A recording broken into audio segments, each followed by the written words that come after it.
I hope your front door is locked and your phone is switched off. It's match time, and nothing can come in the way of a head coach and his Blood Bowl. Good morning, everyone, and welcome back to the Sage Streaming Blood Bowl 2.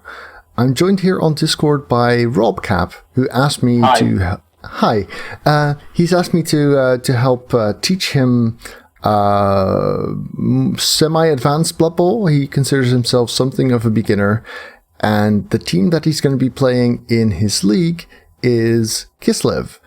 And so he explained to me that the thing he struggles most with is playing against agility teams, which is why we've decided to play his existing Kislev team against my Wood Elves, the Morning Wood. You may know them from the Orca-Cola Championship.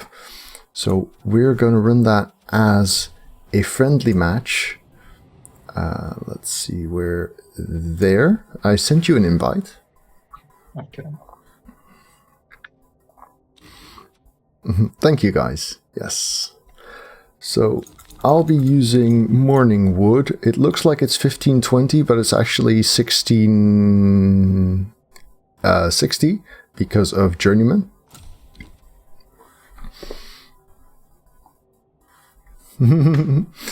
As it's Wood Elves versus Kislev, why aren't you playing on a trampoline?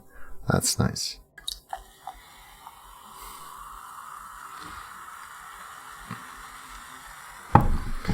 So 1690. So this is actually very similar team value. That's good. Let's make sure to set the turn duration for 4 minutes so that we have the time to actually talk about stuff. I don't think we get inducements really. The person I'm teaching is RobCap, and he is from Italy. Yeah, I could get a babe, but that's not for this. Well, maybe it's more interesting if I have players. Let's go with that. No, this will be a one-game stream, Christoph. So, RobCap, maybe you can tell us a little bit about you as a coach. How much have you been playing so far? I play since about 8 months, 9 months. Obviously, not. There is some months that I don't play a lot, and other that I play more. I play agility team like Skaven or Kislev. And I love leap. This is one of my favorite skill. So it's the reason because I play Kislev. Yeah, this is definitely a big part of what makes Kislev tick. I guess the risk you often have is wanting to leap too much. That's something you need to take care for as a Kislev coach. I haven't looked at the teams yet. Kislev quite often do okay starting off kicking. Then again, so do Wood Elves, so it doesn't matter that much. Feel free to pick whichever you prefer. Okay. So let's have a look at the team you have. I see 14 players. That's quite a lot. I see agility catcher and a movement catcher. Nice. Fairly underdeveloped blitzers though, and 4 catchers total. Yes, I said to you, I know that you prefer focus on blitzers. You explained me yesterday. Yes. But I usually play focusing my SPP on catchers. I don't know if this is worth or not. Well, I mean, dodge is very good, and just blodge sidestep is nice. But after that, the added value, having a sure hands is great too. But after that, the added value for the catchers becomes less and less as they skill more. And they also tend to be the players who pick up star player points the easiest, simply because they're most likely to wind up making your touchdowns. Yeah.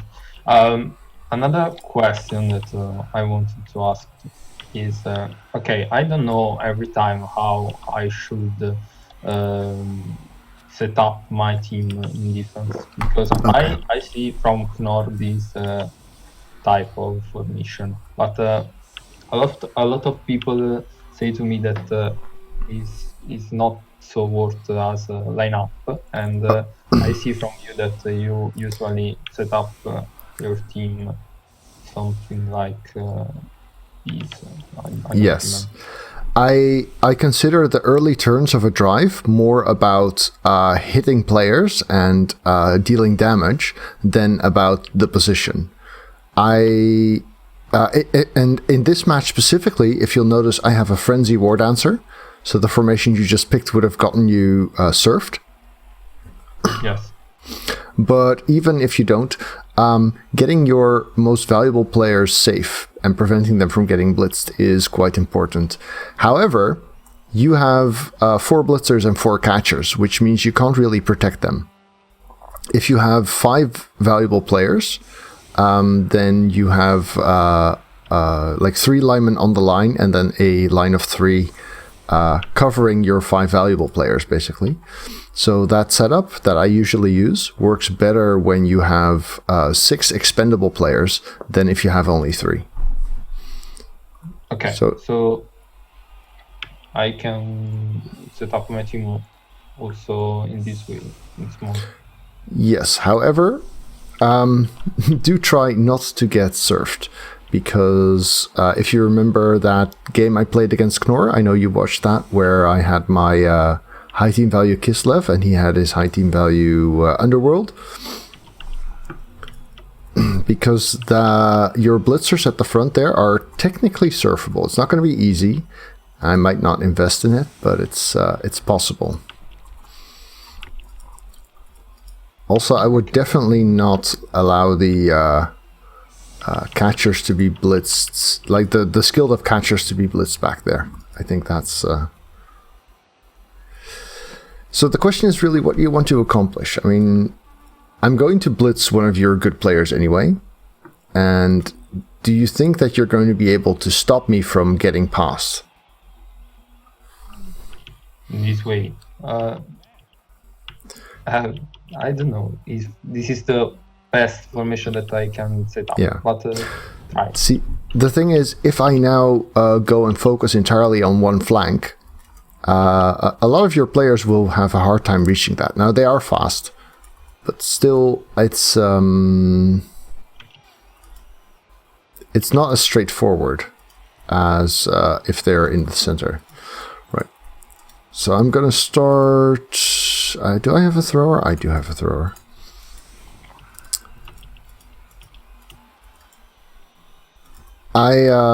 Normally I would play a fairly stalling game style.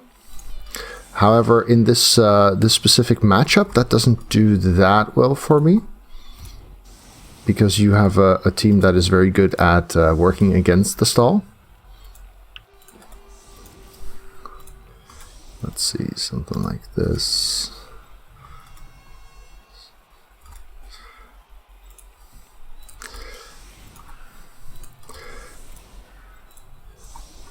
So typically, I like to win my games 2-1 or Yes. 1-0. Yes. But against Kislev, that's a bit rougher. So I might be tempted to actually score earlier than usual.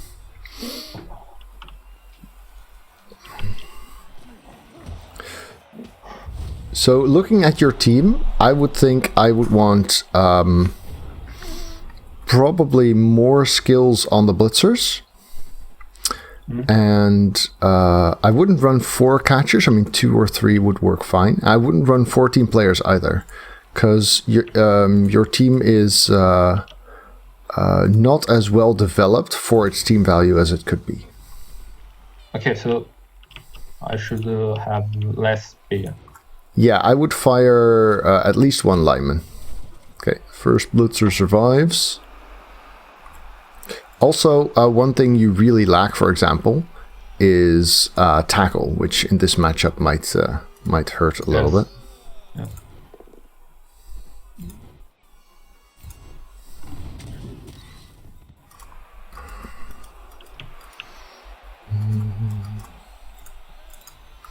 See if we can pick up that ball. How far? Usually, can us after wrestle on lineman, I take or taker or street ball. Yeah, having one of each is really good.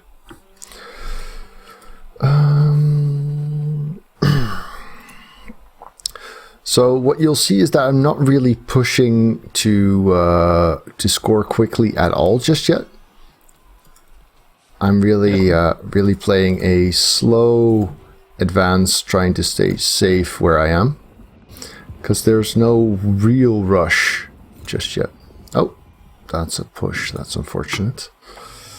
Yes, one of my main problem when I attack is that I usually I'm not able to lose time,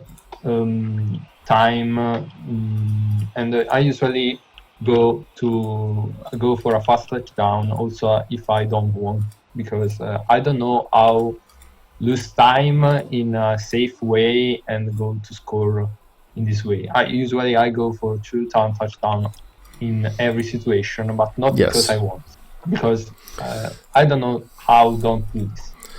Okay, well, kind of the best way to do so also depends on the team and the team you're facing. Because if you're playing as say Wood Elves, for example, what I'm doing now is actually a pretty effective way to control the pace of the game.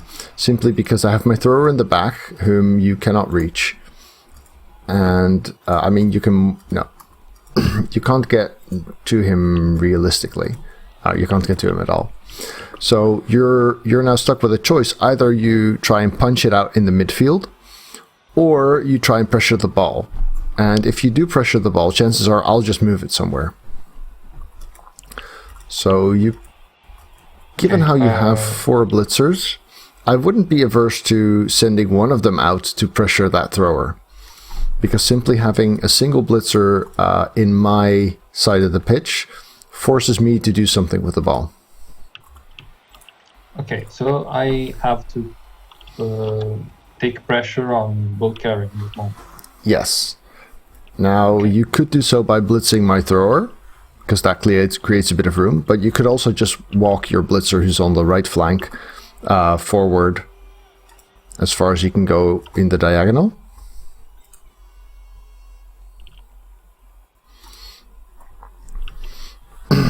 For this specific matchup, you have a few wrestlers, and you have quite a bunch of players.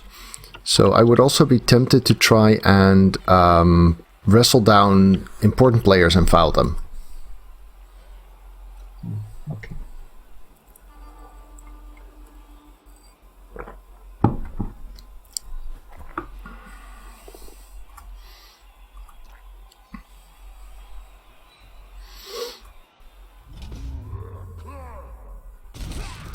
So now I should do something like this. I'm not sure I would even get on that catcher. I would just run forward. You're not looking to get him punched, and you're not looking to punch per se. You're looking to get as much pressure on that ball carrier as possible. So yeah, exactly. Because now there is no place I can hide with the ball from him. okay, I usually try a lot to base opponent player on backline to. Mm-hmm. Okay, in this case against Wood Elves, maybe it's useless because they have a 9 gadget. But I usually do this to do pressure on RobCap. So I don't know if do something like. If you consider what you think I will do, that's always very important, right? Don't just act on where I am, but where you expect me to be. then my focus is probably going to be moving the ball forward. And so if you run behind my lines, I'm just going to get the ball forward and have a lot of my players in your end of the pitch. So I would be more involved with standing in my way, preventing my squad from moving forward, rather than sending more players around back. One is enough to pressure me, especially with jump up. So I would form a column defense. You can connect if you want, but you don't really have enough strength advantage to make sure that I can't just go and block you everywhere. Okay, I don't know if I have to play as I normally play or I have... Yeah, sure. Go ahead.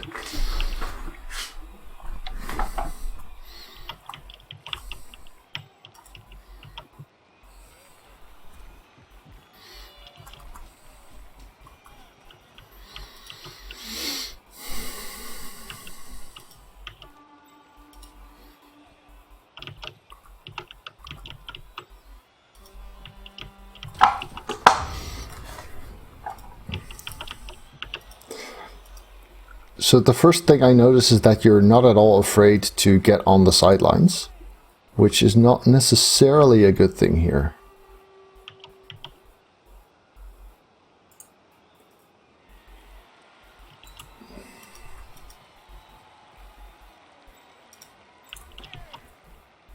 I shouldn't stay here with my catcher. Yeah, he's a bit in danger where he is right now.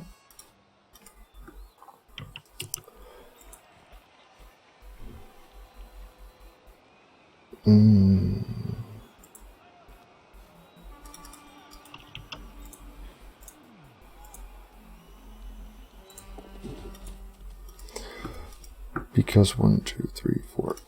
If you look at this dancer,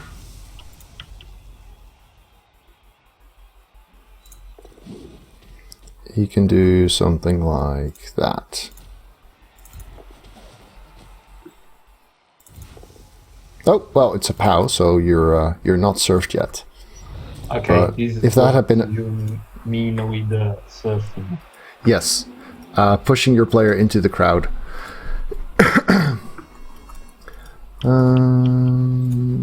Let's go with this one now. That doesn't work. Now, on a more developed team, you will probably wind up with more sidestep of your own or stand firm, which makes it easier to prevent this. Okay. Another question is, cage is something that I have to do when I attack, also when I'm playing not a bash team, like you are doing now. Or is something not so worth with not a bash team? I find that depending on the match and the way it's progressing, a cage can either be a really good idea or less so. In this case, I've given you a fairly straightforward option to sack the ball. Because you have strength 3 and wrestle and I don't have any guard. So the fact that I am even in this cage is only because you sent a blitzer forward. If you hadn't sent that blitzer towards my side of the pitch, I would have just left the ball on my thrower, and I wouldn't have had to spend all these players on making a cage. Okay. So fortunately for me, your agility 5 is fairly far away, but you do have an easy way to get the ball loose now. If you had to attack this cage, where would you go from? Okay, I usually when I want to attack cage with the Kislev team, I put one player like this, and then go to leave the player, the blocker. So then obviously, I will try to do this with my blitzer. So, what I do first is do a sort of screening to prevent the cage movement. Mm-hmm. So I usually do something like this. Hello.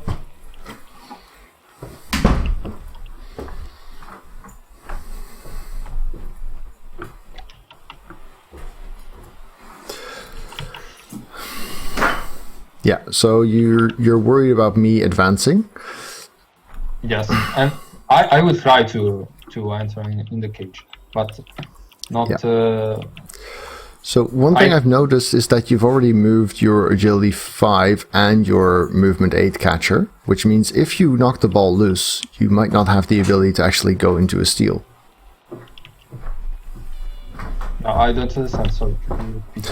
So by moving your agility catcher before you try to hit the ball carrier, you have less ability to go and get the ball afterwards. Ah, okay, yes, this is right. I did not think about. Yes. I shouldn't try to enter in the cage before. Also, you could consider coming from the. Who's going to? Oh, that blitzer. Okay. Yeah, because you need someone to cancel my assists, right? Otherwise, you have a half die, so a red die on the ball instead of 2 die block. Right? Yes. You're going. I remove the assist. Yes, except I would have made the blitz with wrestle, because then on a both down, the ball is still on the ground. If you use a blitzer, then on the both down, the ball is still in my hands. Ah, okay. I didn't see that your catcher have blocked. Yes, this one does. It is misplay. You know, you can use control to toggle the skills on the players, right? Yes. I'm using, but I didn't. Mm-hmm. Okay, the jump is good. Oh, Okay. You still get the power. I'm lucky. Okay, now what I should do? I should follow or not? Maybe I would follow, because getting diving tackle on the players around there is certainly helpful.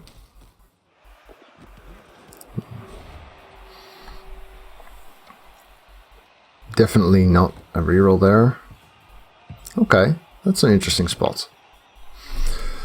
So you do have a catcher who could reach that, but I don't think that's worth trying, because it's probably going to get him killed. But getting clear of this situation is nice for you, yes. Okay, but in this moment, I did another error because my blitzer maybe is too close to the end of the pitch. Yes. So maybe it's better that my catcher go there and not there. Well, actually, he's better off in the other spot, because if I serve someone, it'll be the blitzer and not the catcher. Okay, so I can put him. Yes.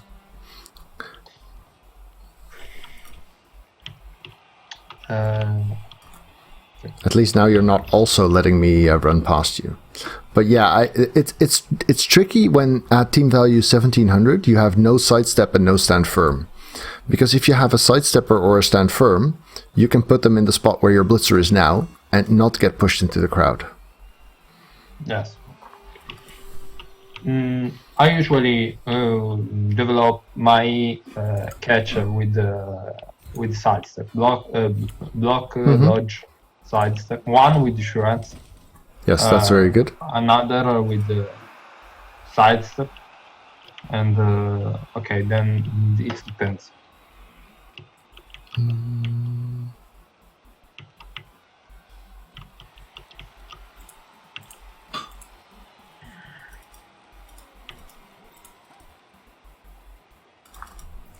Alright, I'll go and get the ball. I said I'll go and get the ball. Okay, good. So my team isn't that well equipped to deal with yours. Mostly because I don't really have a safe way of hanging onto the ball here. I could have given it to that dancer, maybe.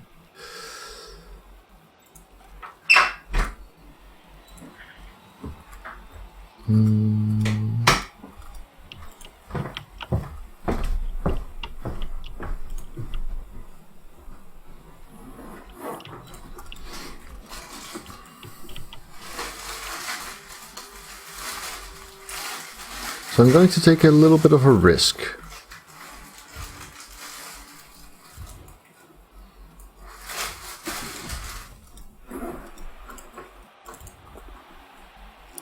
Ah, play with the tree. This is something you'll often see people do when they have a rooted tree, is they'll actually take some effort to push players next to him, simply so that he can make another punch. Like so. Okay, so I still have my blitz. I don't really like big guy because they are a bit difficult to choose. Sometimes you want to do something and they decide that is not a good way.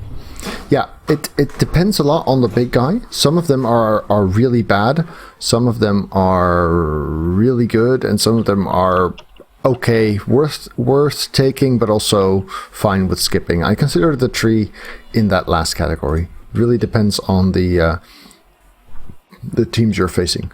Now, remember, you really want the wrestler to be the one to do the sacking play, just because a both down is good. Right now, your own blitzer is actually in a very difficult spot because he could get surfed, so a turnover would be bad. But I'm not sure I would spend the effort to save him there. If you had a guard, I would put the guard next to those two guys of mine, just to make the surf harder. But since you don't, that's not really an option. What maybe I can try to is something like this. Well, yes, but of course that's also a risk, because if you use the reroll there, your chance of stealing the ball is less. Yes, not for the first action. Yes. End of the turn. Yeah. You'll notice that my ball carrier does not have sidestep, so you could ideally try to leap from a different square. However, your wrestler can only reach one square without doing an extra dodge. You see that? You mean I want to do something like this? No, not this. Well, maybe use one of the other ones. The rookie, maybe. Ivan Grishin. Because you need to get my loner and my war dancer marked so that you can jump into that square, right? Yes. And I want to guess jump here. Yes. So the best candidate to get on them would be your rookie blitzer, I think. This. I can't see who you have selected. Ivan Grishin. Because he doesn't need to roll any extra dice. And he's also kind of expendable.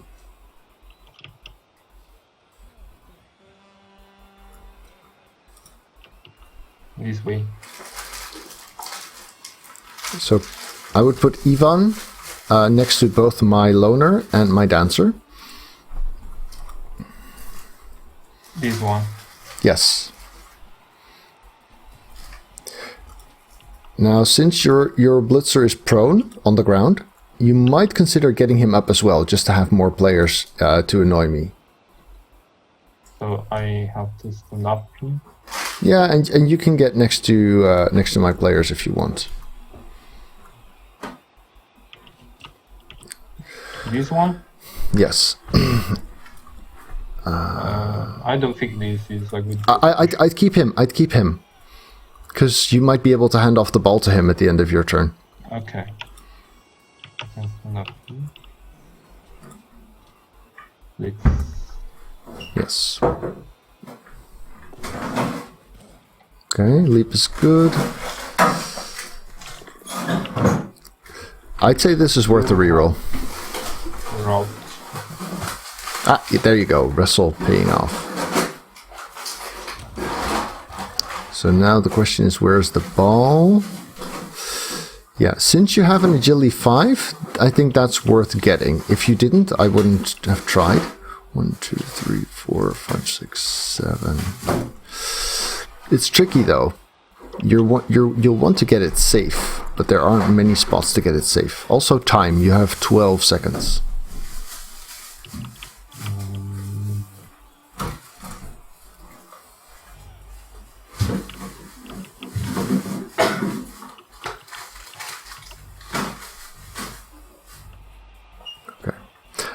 In my turn, I'll go over what I saw there. For your agility 5, to get to the ball, he didn't need to go nearly this far. He could have gone next to my journeyman and then made a leap onto the ball. Yeah, I was a bit in panic because I... Yes, time. Yeah. I'll try and talk a bit more during my turn, leaving you more time to play your turn. Okay, thank you. So if the agility 5 would go basically forward 4 squares and then jump diagonally, he would still have 1 square left. Could have done a pass. Yeah. I could go near my blitzer. Yes. Yeah. You could have done a 2+ dodge, 2+ pass from there. Not exactly safe without a reroll, but still worth a try, I would say. Yes. So the ball is next to this blitzer, who is conveniently set up for a 2-die block, which doesn't work. That's somewhat annoying. Can we do better? We can be here and 2-die block him again. That's better.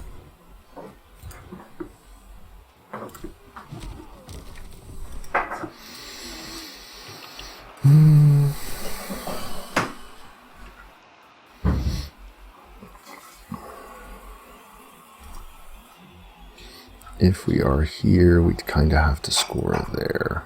Is that okay?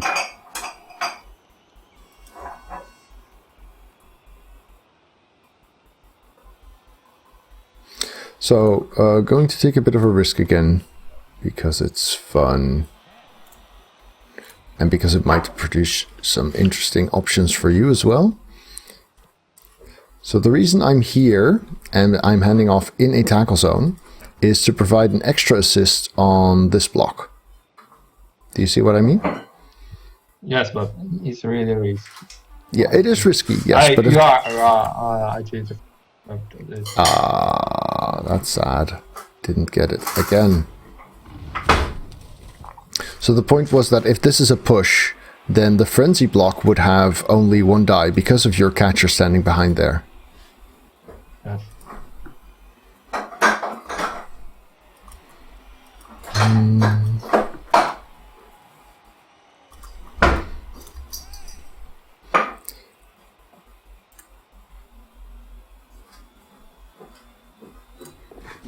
So, your blitzer is now safe, right?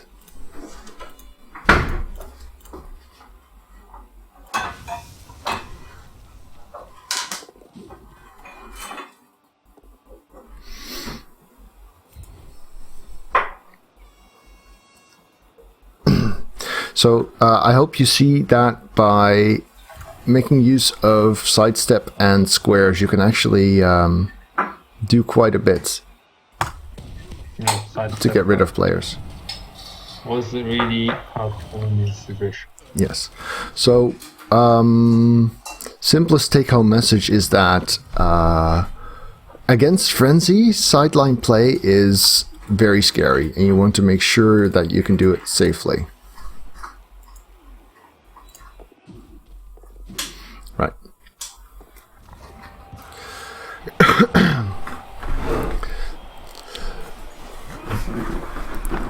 So, I think a lot of the the problem we're seeing so far is team composition. Because with more developed blitzers, I think you would have had a much easier time getting this. Both in terms of marking the cage, getting your blitzers on there and keeping them on there. Because now I could just push them off or knock them off. But if your blitzers are more developed, then I can't just go and do that. See what I mean? Because if you have block dodge stand firm or block dodge sidestep, then simply having a blitzer next to my cage is already scary for me. Because if I don't roll POW, then they're still there, which is really, really bad. Yes, was risky also blocking because I could decide where he. Yes. Exactly, and because he has.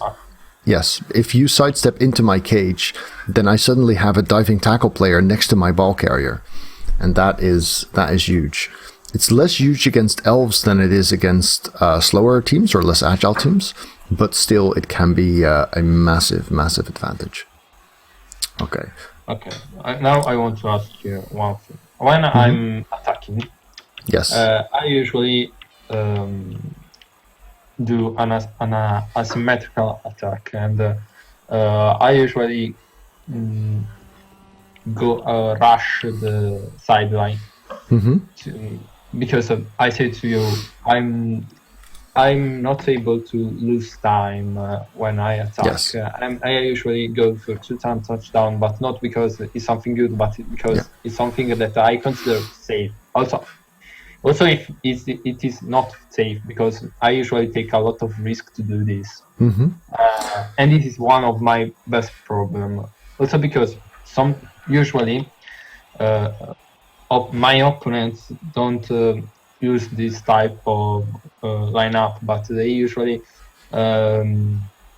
put also some player on the sideline. So what I do usually is try to find one point in the opponent lineup where I can go and put 5 of my men in the opponent part of the pitch and do a little cage that have to resist 1 turn to then go to touchdown. This is really risky, and I think this is not worth it, especially against fast team, because usually if I do this against a team like Elves, they surround my cage, and then it's really risky going to touchdown. So it's a question of power balance. Where are my players? Where am I strongest? If you rush 5 of your players forward on your first turn, then you're going to leave your team fragmented. If you mostly make blocks and you slowly advance and you only go through when you have a dominant position, then you can actually make sure to keep your players clustered together, keep your strength around the same area. Especially against elves, that's probably really useful. Against a bash team, you might want to spread out more. But you don't have to be in scoring range by turn 5 in this case. As long as you're in scoring range by turn 7, you're doing a good job. The most important thing is getting the ball in under your control and safe, and steadily advancing and blocking. Okay, I think we can do one thing. I think now I can play as I usually play, and also if I do some error, just to watch what are my errors, and then in the second half I play like you should. I play like I should play, and you say to me how. So I do my usual type of attack lineup. Also, if I know that is not right. Okay. Please do bear in mind that I have strip ball as well, or I do have strip ball. You have strip ball, yes, on one. Yes. Okay, this is okay. Yeah, so you probably want to change your offense plan based on that fact.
Okay. Right. Now, since you want the ball under your control, probably relatively far back so that I can't reach it, I'm going to go ahead and kick shallow to force you to deal with that. Ooh. Now this hurts. This is definitely one part of why a very one-sided... Yes, vertical lineup is... this is really a problem. Yes. So, how about here? And here. And here. Especially because you also don't have any guard.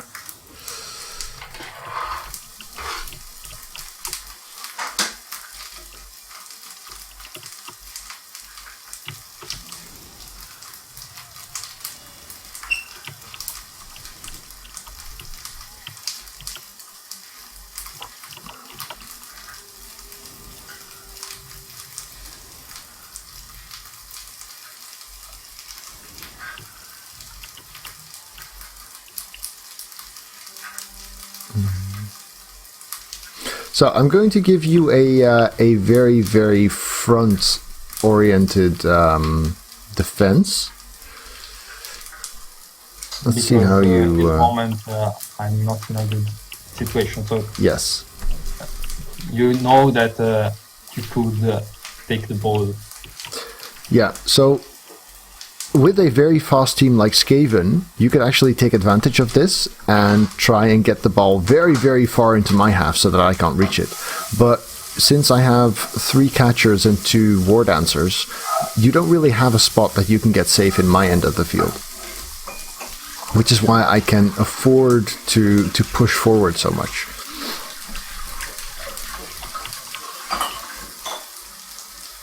Now, here you can see how guard could really, really have helped you. Yes, and guard is a skill that I can put only on blitzers. So Yes. it's the same problem as before. Although it would be my pick for a doubles lineman and for a doubles catcher.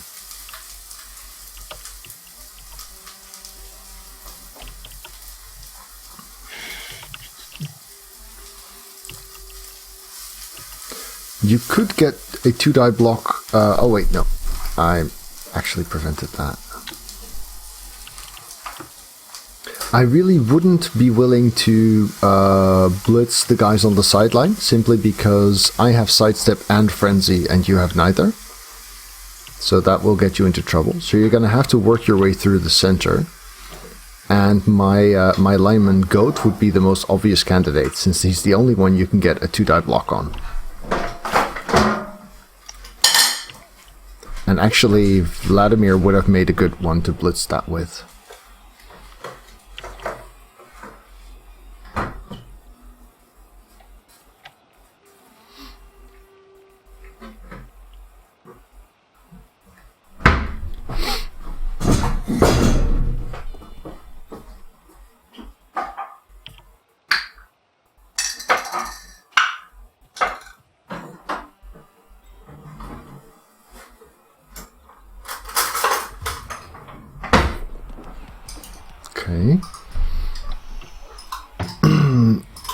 where are you hoping to go? I'm trying to put this maybe. I don't know if go here is risky. Also, if I can do a cage here, and I have some mana in this part of the pitch. Yeah, it's definitely where you have more players, but those players don't need to stay there, right? I mean, they've got movement 7 or 8, so they could be anywhere. So really the question is, where do you think you can get safest and get something going?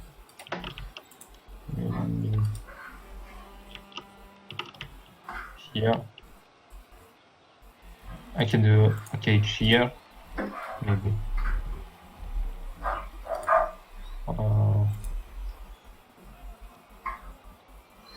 Okay, I think I will go for it.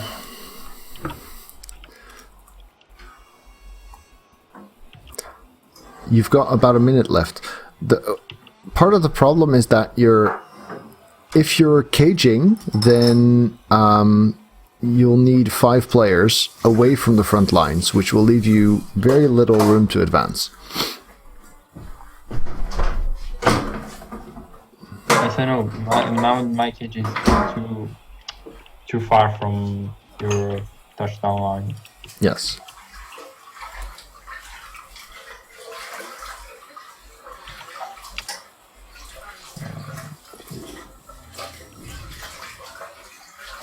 That helps a bit.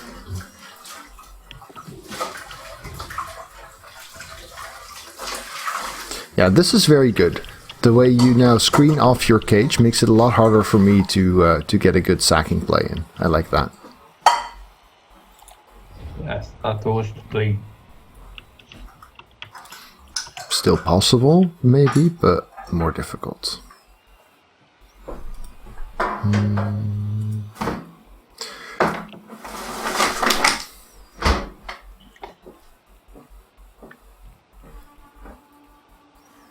Catchers are all there.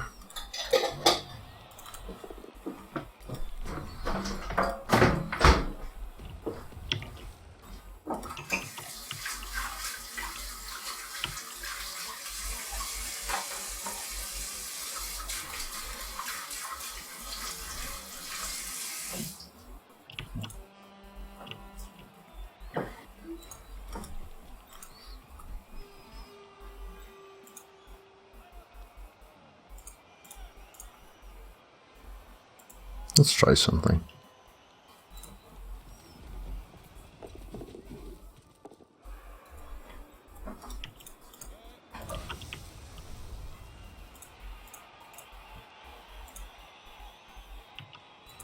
So I'm blitzing with a dodge from my dancer and it fails. That's huge. So your screen actually did an important thing. Yes. Because it cost me my dancer.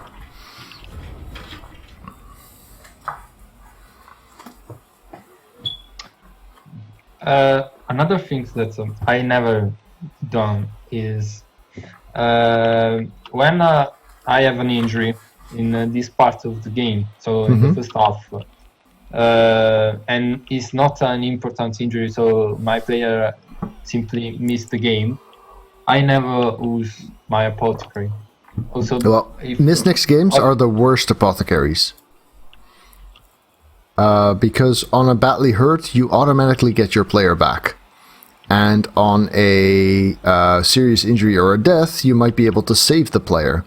But on a miss next game, you don't really save him, and you're not guaranteed to get him back. So those are the worst ones. But now, what I have to do is I'll continue that answer in my turn because you want to be able to think. What I have to do now, I think, is put these 2 players near my other player. Is one of the main things. And maybe blitz block this ward dancer with my blitzer, and I can give assist with the piece or. Okay, this is 2 dice. Yes, I think I can do something like this.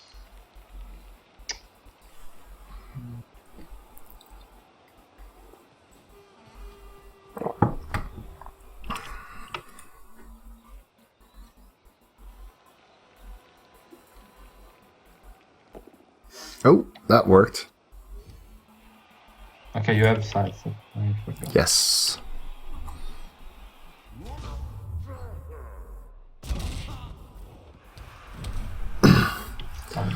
But sidestep doesn't help much when you're POW'd. Safe advancing. I would be looking at getting forward a lot here. Because you know that I don't have strip ball anymore. You know that I don't have leap next turn. So, and you have some pretty fast players. So after you've blitzed Liger, my thrower, you might actually be able to get quite a bit forward there. Okay, what I wanted to do was create another cage here, but you are saying me that maybe I should run. Well, you do have. Oh wait, no, you do still have your blitzer marked, so you don't get that many players out. And a sideline cage is still pretty scary.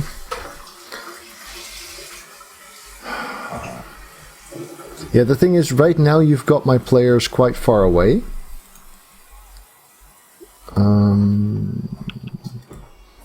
But I missed that you had your blitzer marked, because that makes it a little bit less ideal. Okay, I think I will do. Yeah, that works.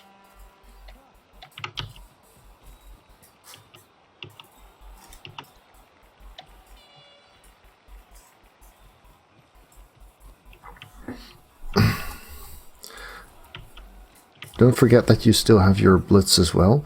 You could look at a 3-die block with your blitzer against my catcher, by the way.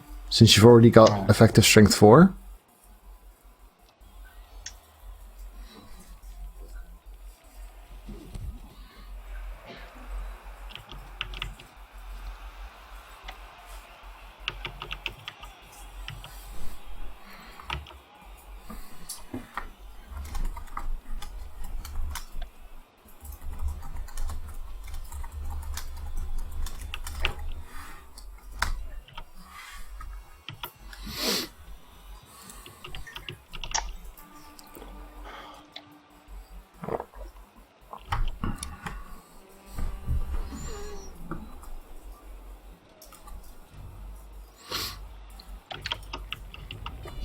All right.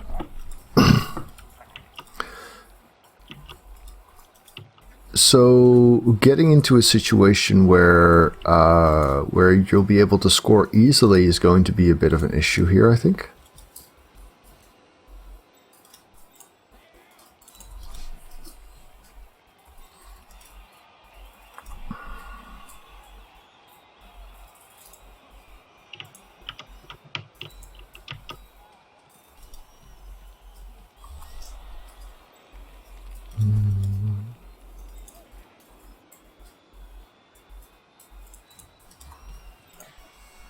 Let's see if we can punch. So one thing I wouldn't want to see if I were you is my agility catcher on the front like that.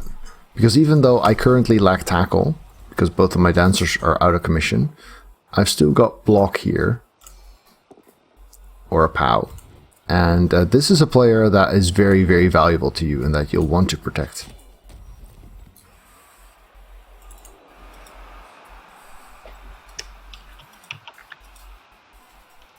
Yes, that was the player that could help me to score.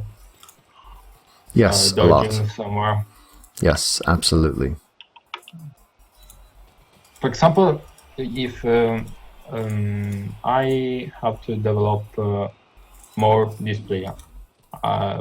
This player should become my ball carrier, so I have to give him strength or block is the next.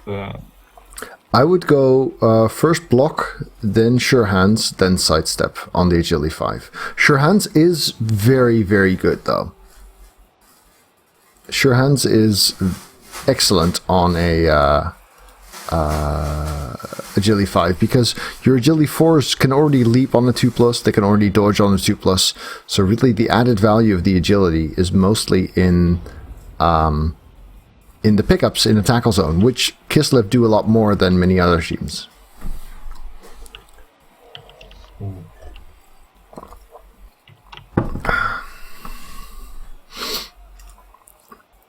You're getting a little bit pressed for time now. 3 turns. However, you really don't want to go into an everyone tries to leap past type of offense. You don't have the players to chain push this out with some leaps either. How far can you get by changing sides? Reasonably far. I don't know what I should do then. I should do now because from here I can pass from here and here. Yeah. So, and I have to blitz to block one of your men. So I have only one block in this moment. So I have to choose what is the best block that I can do. Yes. And I there think is also what I would do is I would use the blitzer on your furthest left to blitz my agility 5 catcher, and then run sideways. Roger 5. Okay, it's this. You think that I should blitz this? I can't see where you're pointing, but I think you should blitz Eki with Grigory Kandinsky. Yes. Because you need to get forward. You're not going to go through me safely because that's a lot of leaps. So you'll have to move around. And then once you've moved your main strength that way, you can still try and get Ivan out. I mean, he can get through my line on just 2s.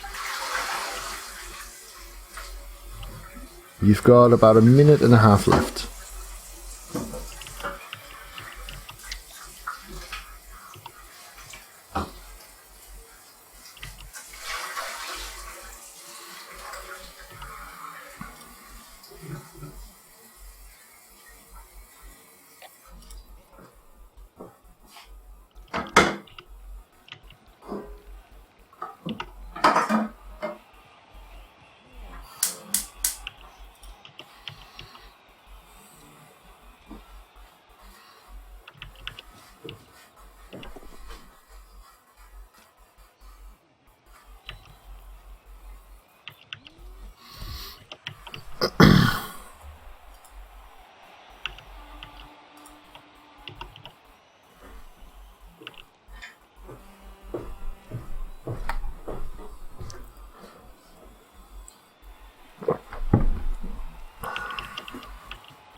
Okay, that's one hell of a formation.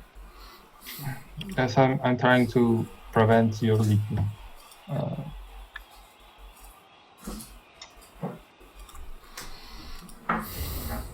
Yes. But I don't have anything because I can't go to score. See, the problem is with this many players there, yes, you're preventing my War Dancer from leaping in, but the guys you have there right now are very much connected to your cage. Yes, you could chain push. Yes.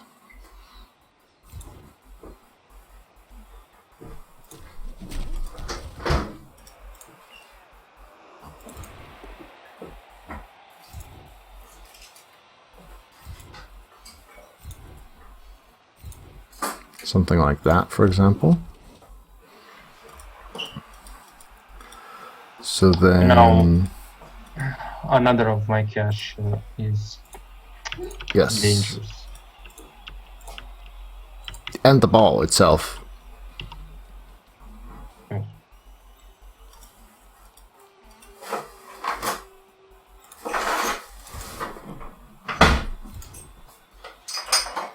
So giving people this many squares that are full makes it a lot harder to defend against plays like that. So because your blitzer didn't go down, I can't blitz with block, so I'll have to blitz with this one. Do I just get him up at this point? Yeah, I think I do.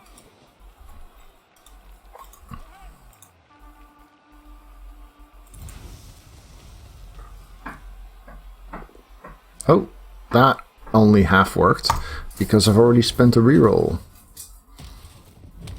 So this could be worse for you, actually. This could be far, far worse.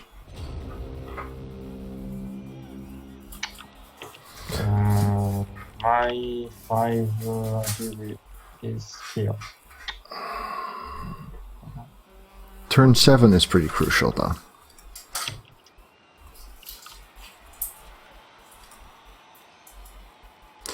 You have size.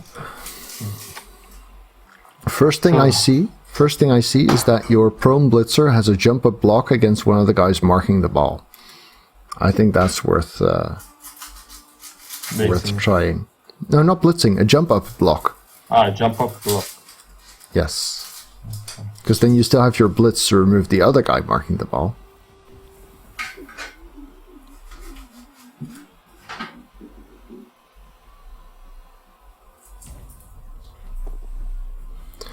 Now, pushing him onto the ball might just be worse for you than the other square. Because here you know it's in 1 tackle zone, but it could bounce into 3 tackle zones if you're unlucky. So I would not have put him on the ball. No, only 2.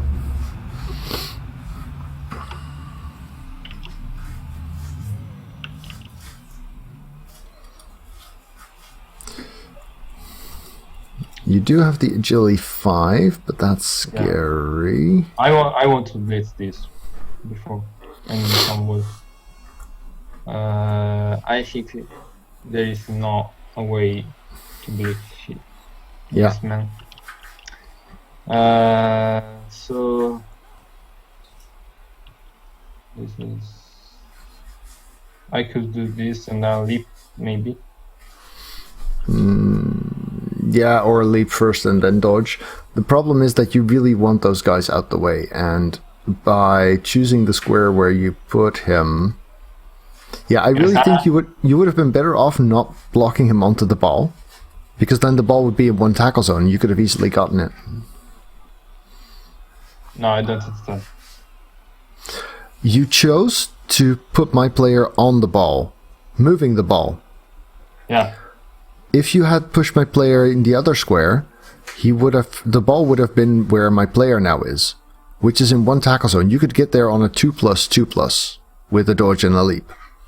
So where the ball was is better for you than where it could go. So pushing me onto the ball with that block was not a good idea. You get what I mean? Yes, I understand. Maybe I could also not follow. Yeah. I think you might want to blitz the loner who's next to your agility catcher, because that creates more room to get past with more players. It's still going to be scary. So have Grigori blitz coffin. Yes, something like that. Okay. You have 1 minute remaining.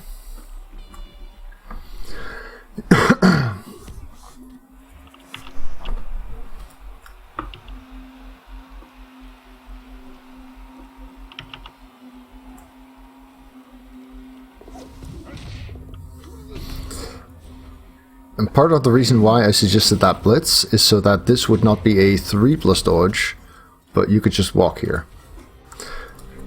Because you hadn't blitzed yet, and the lineman who was marking your agility catcher could be blitzed away with the 2 die by your blitzer. See what I mean? Okay, yes. I thought it was on the ball line. Okay, I'm speaking with you. I'm playing, so I totally forgot that I could blitz simply this line. Yeah, because if you had blitzed him away, you wouldn't have had to dodge here at all. You'd still need the 3+ pickup, but you could use the team reroll for the pickup and still have dodge and leaps available. Yeah, it's also really like. So, I suppose 2, 3, 4, 5, 6, 7. Yeah.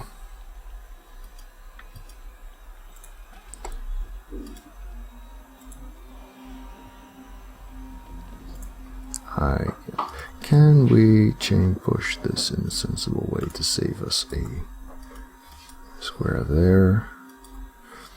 Can we blitz this?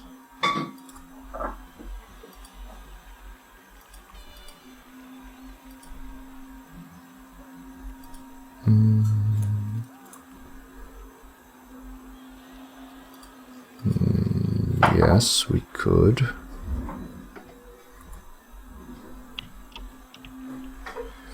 No, I don't think there's any point in that.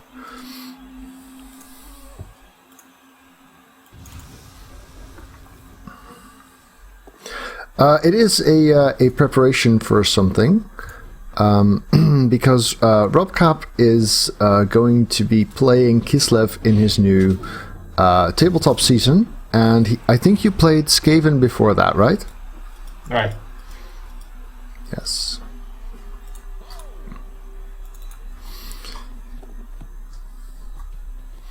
So I'm willing to try the 3 GFI play here for the touchdown because you have... Oh wait, that's not diving tackle. That was silly. I thought you had diving tackle on my catcher, but you don't. So in that case, this play is actually better because it has more built-in team rerolls. And it has the added advantage of giving star player points. Not that that matters in a friendly. Do you see why I chose this option? Yes. Because with the 3 GFIs, I only have 1 team reroll for the 3. But here I have a team reroll for the a skill reroll for the dodge, a skill reroll for the catch, and I only need my team reroll for the pass.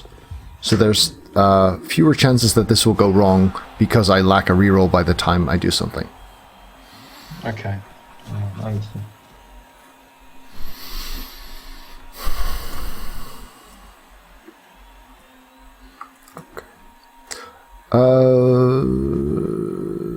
Do you want to try and figure out a 1-turn touchdown with movements? Oh, you have movement 8. Do you want to learn to 1-turn touchdown? Yeah. Yes? Okay. I'll make it a little bit easier for you because that seems fair. Something like this. So, against a formation like this is going to be hard to explain because you can't see where I'm pointing. So, if you assume that my formation looks like this, right? Yes? Then what you'll want to do, look where I'm putting my players, you'll want to push my player diagonally into one of yours, who would be like there. Okay. Or who would be where the tree is.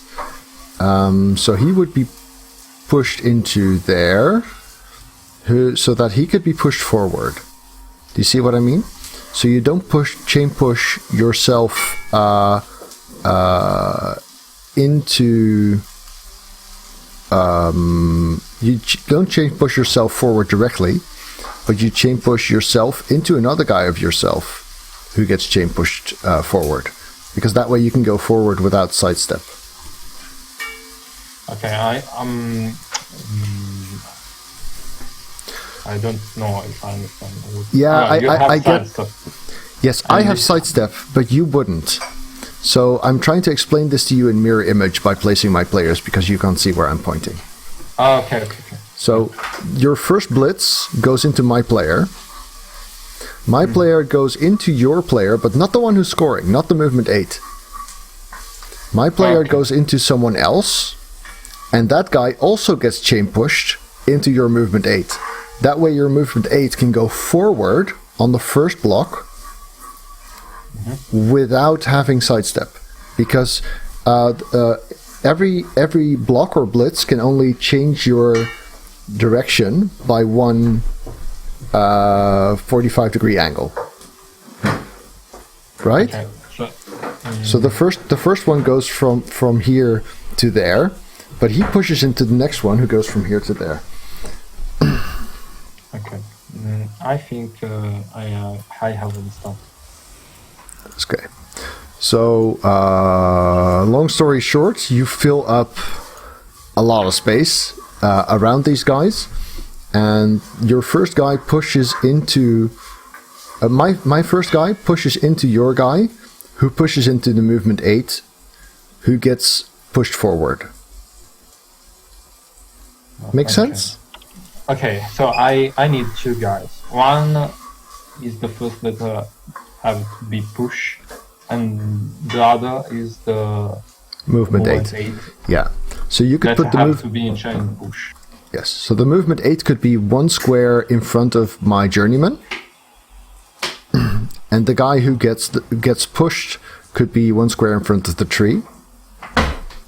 And then the other journeyman pushes into the first guy. Okay. Make sense? Okay, so my movement 8 have to be near your lineman. The guy who have to be pushed have to be near the treeman. Yes. And I have to push the other journeyman. Yes, exactly. I think that's a good basis for this. Okay, let me see if I understood. One here, another here. Yes. Okay, I need to cover all three space forward your journeyman to can push. Yes. In, So everywhere. on your left, you need to fill up 2 squares next to your catcher. Well, one at least. There, yes. And the one you just left, 2. So... yeah, I think you'll want more here.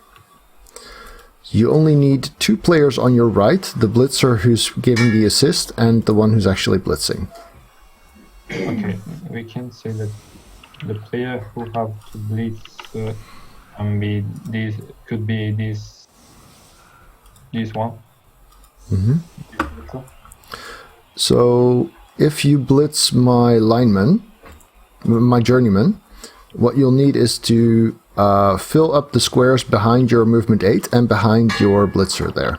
Okay. So Yes, but not with the agility 5. To take Yes. the ball. The agility 5 gets the ball because he can pass. He can pass better.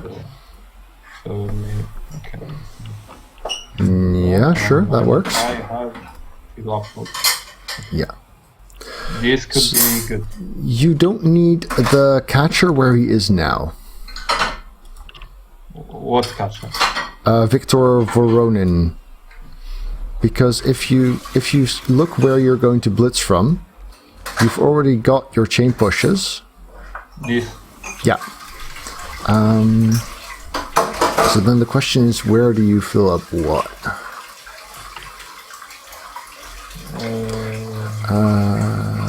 However, after your first blitz, he's going to be there.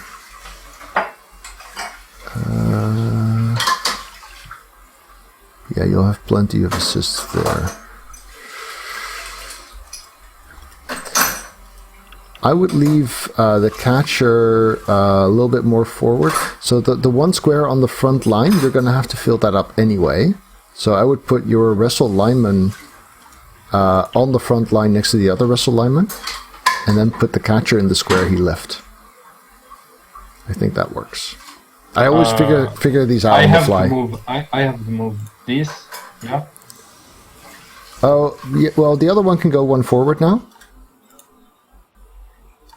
The other wrestler, one forward. Yes. And then fill up that square he left with the catcher. I think that's fine. Okay. Okay, something like this looks pretty promising to me. But I always figure these out as I go along, so I might very well have screwed something up. Don't pin me down on things. I think this looks good. I think. I would put your blitzer who's going to do the blitz one square forward, because after blitzing he can still fill out a square behind which you're going to need. Yes? In this way? Yes. Okay. Alright. Alright, here we go. We can Here try we to go, indeed. finish this up. Oh, I put my kicker in the wrong square, but that's alright, because we're going to try and make things a little bit easier. I failed. I should have put it forward. Never mind. Okay, it's better pick up the ball first or do all Let's start with all the pushes, because that's the complicated part. The rest you know how to do. So, do you know where to blitz from? Oh, that's a lot of extra squares. You don't need those. The third movement can, yeah, because then you can move further to occupy squares behind there. So this is the blitz. Yes. Now you'll need a push. I need a push. Yeah, that's good. Okay. Push him into your guy diagonally. Diagonal. Yes. Who goes into the movement 8? And now here, right? Into the movement 8. I can't see where you're pointing. Forward your line. Yes. Your fast one. Yes. See how he goes forward even though he doesn't have sidestep? That's why you're choosing this angle. Okay, don't, you didn't want to follow that, because you'll need to occupy more squares behind there. Ah, okay, yes. But you can still do it. You can still do it, don't worry. No. Don't dodge. Okay. Your next block can do pretty much the same thing. From the wrestler, against my guy, against your blitzer, and then against the movement 8 again. See that? I don't need to move someone now. No, I don't think so. I think you can do that later. So I can do the block. With the wrestler against my journeyman, yes. Okay. So in this one. Needs a push, good. Goes into your blitzer, into the movement 8, and forwards. I go straight forward here, that sounds easiest. Yes. I follow. Yes, definitely follow. Okay, now we're gonna have to pay a little bit closer attention.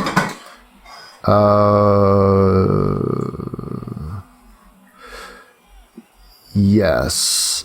If your blitzer gets directly behind my tree, the one that's free, Yeah. yes. And you only need one more push, right? Yeah. And your wrestler gets directly behind my journeyman. Yeah. In this way. Yes. Then if your blitzer blocks, you can actually do the same thing again. Into my journeyman, into my journeyman, into your movement 8. Okay. See that? Yes. Yeah. Pow here is fine. Pow here is really good. Into my journeyman. Oh, you went with a push. That's okay too. Pow would have been better actually. You can get an extra push here. You can actually get the fourth. Follow?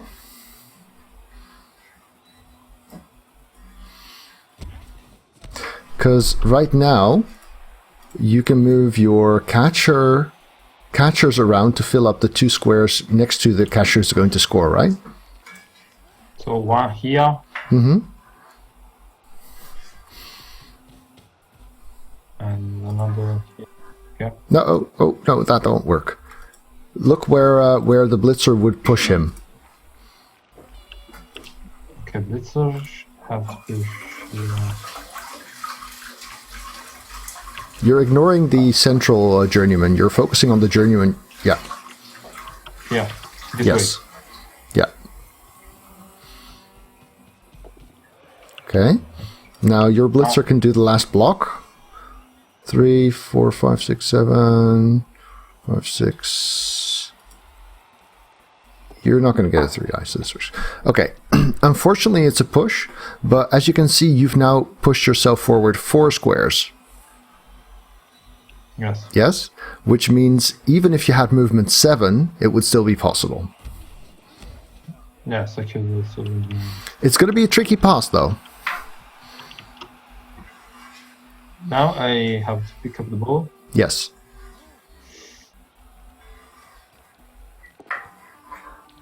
Go here. Yes. 2 plus, 2 plus, 3 plus. Do you know how you can see whether passing gets easier if you GFI? Yes. Because you can see the color under the guy. So I think one GF... that guy's in a tackle zone. So I'd go straight for the guy you're passing to. But I think one GFI makes it a 3 plus pass instead of a 4 plus 1. In this way. Because right now you're looking at a 4 plus. I think a single GFI. Do you see the color change under your movement 8 if you GFI? If I want to pass to him, it's yellow. No. To him is You want to orange. pass. You want to pass straight away. But if you plan the GFI, you should see the color change. Yeah. You've got 10 seconds. Oh, that's a reroll. Ah. Okay. We try. That's why we do the pushing first, because that's the part where you learn the most from, right? Mm.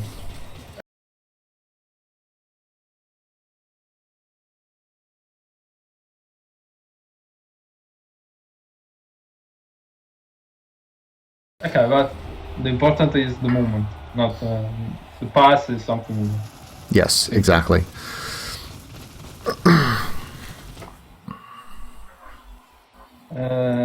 Okay, now we can see how I should set up my team, not as before.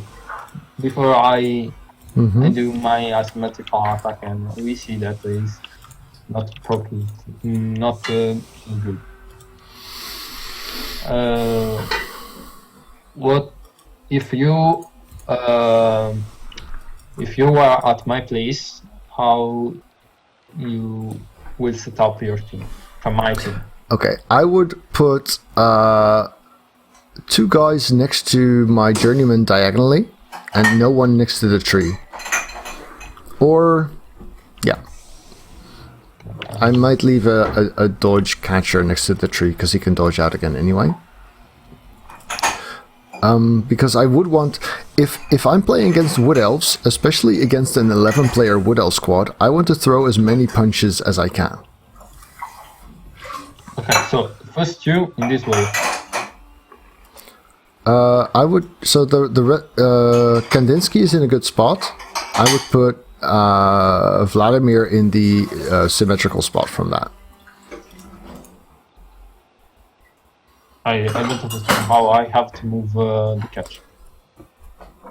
The catcher, I would just put him 1 square to the right, or not there. But 1 square to the right is fine.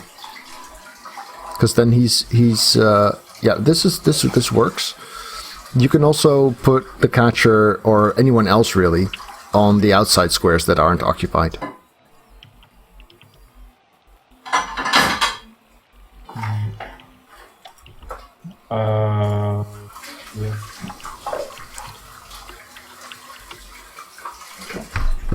Yeah, that works. And then you can leave the catcher out altogether. Because you don't have to really mark the tree in case of a blitz, since it's not going to go very, very far anyway.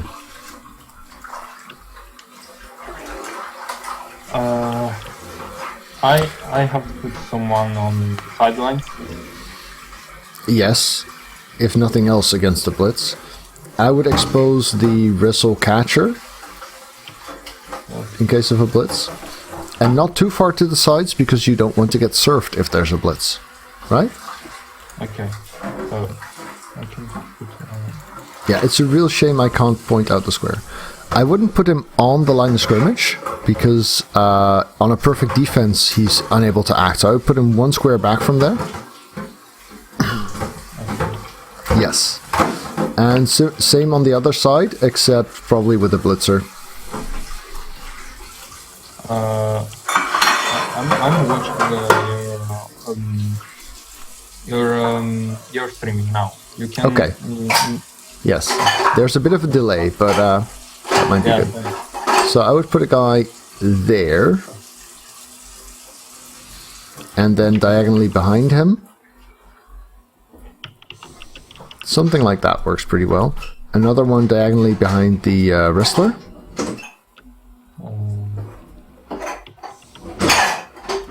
Oh, the other one. Okay. And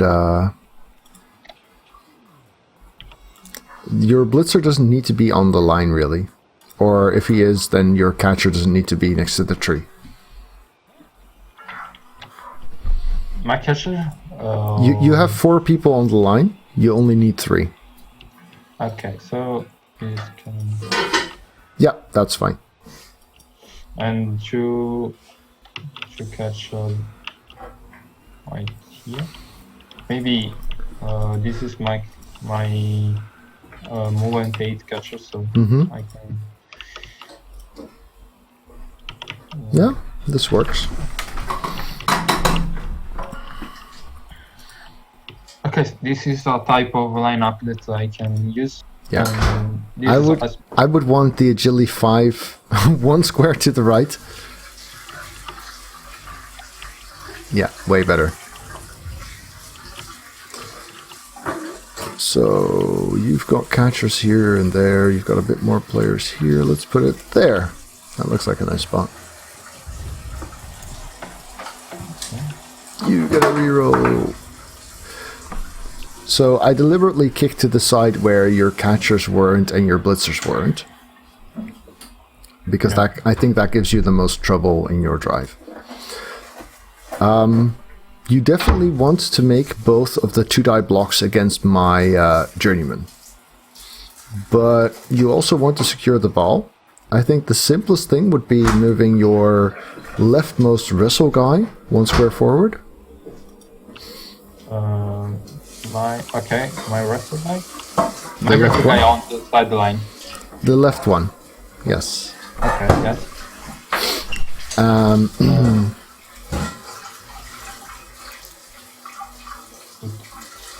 There. Just one forward. 1 square. 1 square. Yes. Just there. Okay. And then your rookie catcher can get behind the ball. The one from the backfield. What of my catcher? The rookie catcher, the 0 star player point in the backfield, can get 1 square behind the ball. Okay, yeah. Yeah. Because that already makes the ball fairly safe. Now, if something else goes wrong, you're not in as big a trouble. Yes, now the ball is safe. Yes. My 5 agility catcher should be the catcher that have to pick up the ball. Yes, you might also want to move it further back, simply to be outside my blitzing range. What I would do if I were you, is I would, on the right side, I would make the blitz you're planning, so against Goat, and then after that blitz, move the same blitzer you blitz with back to assist the block from your wrestle lineman. Does that make sense? Did you follow that? Yes, I follow. So these can blitz. Yes. Well, Yeah. first assist, of course. Assist, I can do assist with him. Sure. Okay, so I can blitz. Yes. Next to your guy is good because I'm down. Typically, I knock down players who go down next to my players, and the ones who don't go down, I push away so that they can't block me back. You killed Goat! You murderer. So then, with your remaining movement, you can go and assist the block from the wrestler. Yeah. Oh, that's not an assist, because the tree. Yeah. Yeah. So I can block. I can. You can wrestle, but you don't get an armor roll. I wouldn't bother. I'm faster than you are anyway. Well, next to the... Yeah, maybe. The only reason the wrestle might be okay is because I'm next to your diving tackle, which makes it bad for me to run away. Now? You've still got another block, but you'd have to move someone away from the ball. So you can do the other wrestle block. Do something like this and... Yes, but then before you block, I would move your diving tackler towards the ball. So this one's good. The move for the assist. Yes. Okay, now I... Diving tackler. Yes, exactly. Because then you've got more control over that area if something goes horribly, horribly wrong. Yes, which diving tackle should is quite important. So yes. to take the count. Yes. So now I can do the block. Yes. Okay. You don't So- have... So you'll notice that my game on a turn 1 or a turn 9 focuses on getting blocks in. It doesn't focus on getting forward, it focuses on punching. Which is also why my defense is reasonably effective against that. Because you have the sidelines, but you're not running there anyway. Don't follow, because you don't want to hug a tree. There you go. Another here. So, if you're worried about me jumping in and sacking, which you should be, you might want to 1, 2, 3, 4, 5, 6, 7. Maybe hand off to your agility 5 and have him run backwards. So I go to take the ball with this Mm-hmm. and off and Yes. go back. Although I would put the movement 8 catcher in front of the agility 5, so that if, say, you use the reroll on the pickup, you still have guys there if you fail the handoff. You've got 15 seconds. Okay. Pick up. Hand off. Yeah, I would have picked one square further forward to get in my way a bit more, but that's okay. Just hand off. And back. Back.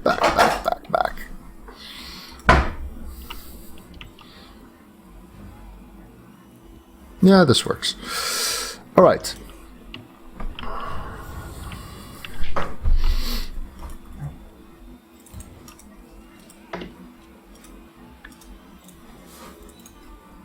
Oh, this is a bad time to root, because he's actually in my way now. That's bad.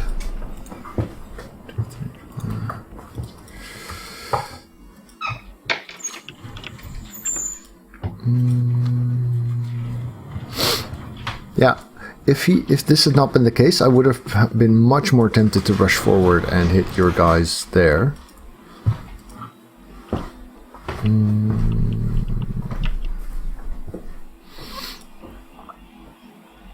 Instead, I think I'll try and constrict your options at the front. So far things are working for you.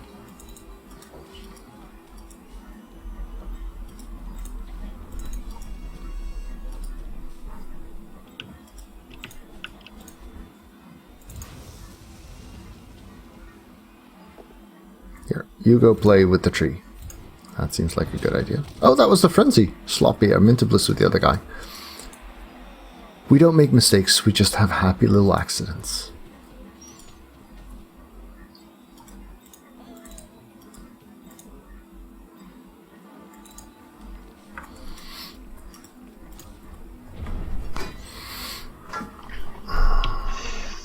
Okay, so now what should be my plan? Well, I gave you a punch against my War Dancer. So first you killed the War Dancer. The War Dancer without frenzy, or the War Dancer with frenzy? The one that you've got a 2-die on right now with wrestle.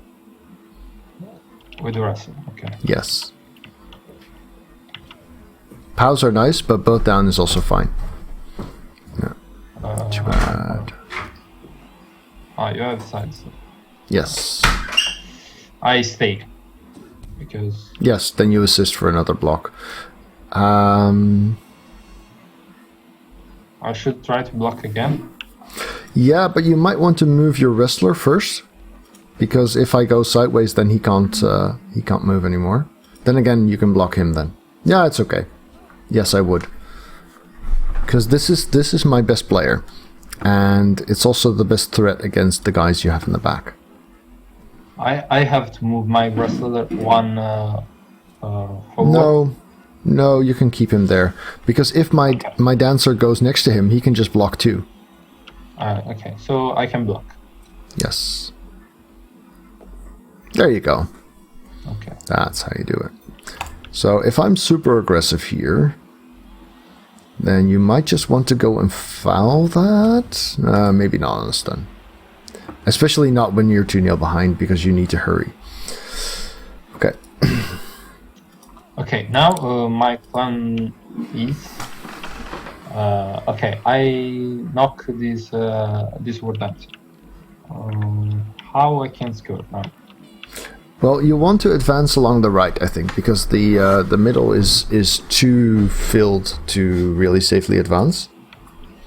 Okay. And on your right, you have a lot of room. Yes. So I can do something like this.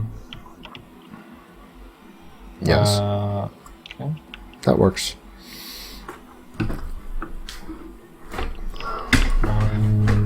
I can stand up this. Yes. This. I would recommend getting your cage secure before you do anything else. So... No, not that guy. He's blitzing. Okay. But now he's not. With my catch. Yeah. You can still blitz with the wrestler, but that's not really where you're going. So yeah, you can fill out the cage with the catchers. That's fine. But what I would have done is actually blitzed with that blitzer, and then afterwards assisted for a block against the thrower. Yes. With that same blitzer. Okay. So now you're blitzing with your wrestle. Oh, also I would not have stood up Ivan Grishin, because my tree is rooted and pretty useless unless you give me players for it to block. So I don't understand what I should do now. Well, the only 2-die blitz you have, well, you could blitz the wrestler, the rookie. Yeah, no. I would just blitz the movement 9 catcher in front of you, and then move back if he's down. I can do something like this. Yeah, I can. Does that help, though? Does that make things better? Shit. Reroll now. I don't know. Because you're still looking at only a 1-die from your block guy, even if this works. And you're letting my tree block his way into your formation. Well, maybe not, because wrestle. Oh wait, no, the tree's rooted. I'm done. I can try also this one die. The one die? Yeah, I do that for sure. Well, you have jump up, so it's still not the end of the world. Okay. Okay. That was interesting.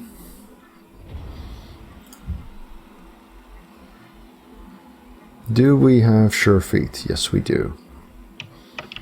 Do we want to... Let's see, if you get up... Do we want to mark that? No, we're going to do it like this.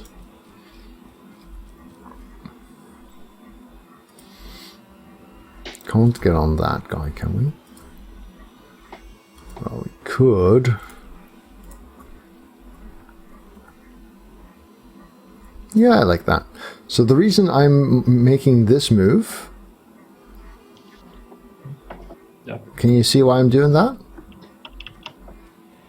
You want to take pressure on my cage. No. I want my sack to come from my right side, your left. Oh, okay. Wait, 1, 2, 3, 4, 5, 6, 7, 8. Yeah, perfect.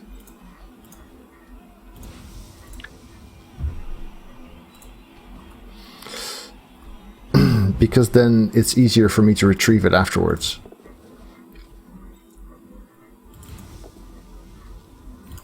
Unless it's both down, in which case... that's still alright.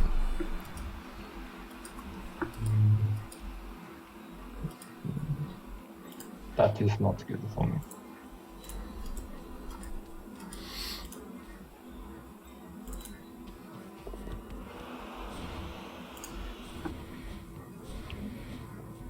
Oh, it's okay. It's okay, you're fine.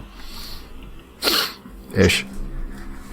Okay, now what I should do is put maybe my blitzer that is on the left and my wrestler near the boat to... Yes, the blitzer definitely. The wrestler probably. If you want to tackle zone or not? You probably want your blitzer to blitz my agility 5. Yes.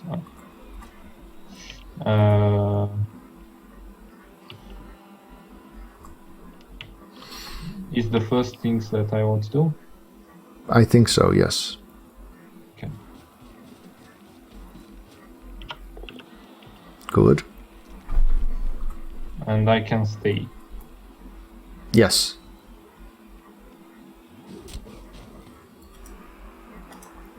You probably also want to stand up your wrestler because he's not going to want to jump. Okay. Now I can wrestler do another block on your thrower. On the thrower, yes, exactly, because he's also next to the ball.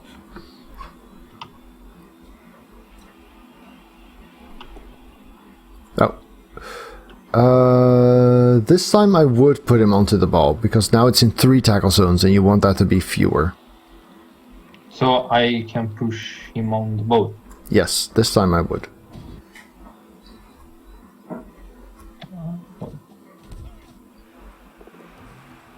Oh.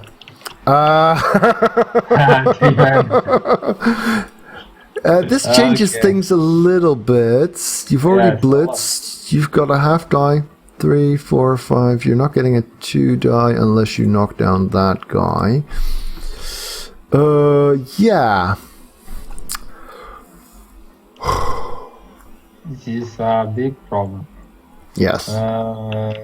Yes, because I need the 3, 1, 2. What? Oh, no, I can't block him. No, you might want to do that anyway at the end of your turn. I think what you want to do is make sure I can't hand off to anyone. Okay. So I have to base it or all your prayer. between all the way pretty near the trim. Yeah, you might want to get another tackle zone on that thrower, yes. So, in this way? Yeah, works.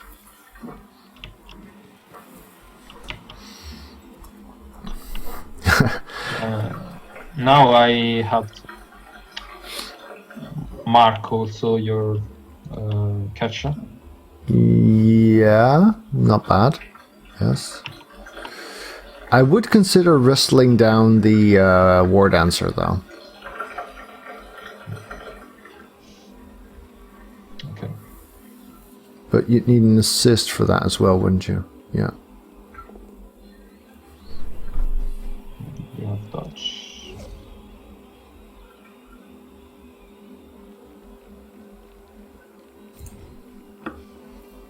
And I can follow you.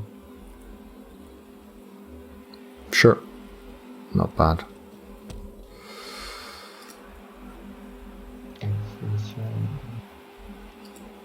I can try also this block on your catcher. Yes. But KO not. You have side stick.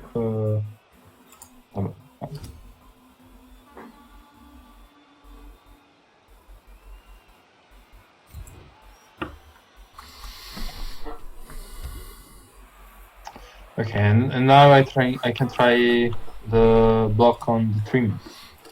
I would get your last catcher safe, because right now he's suffering a 2-die. He doesn't have dodge. So he's kind of in a bad spot right now.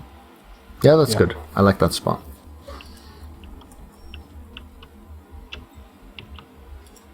Yeah, you could... I'm not sure you want to. Because suppose it's a both down.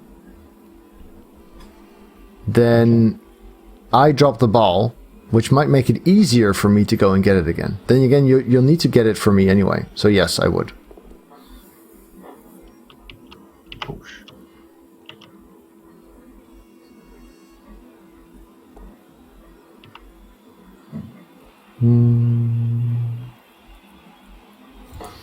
Do I want to stand firm here? Oh, I have to stand firm because I'm rooted. I knew that.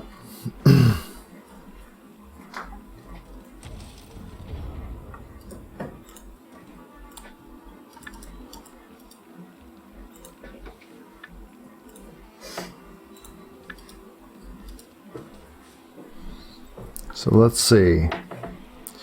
We put you into there.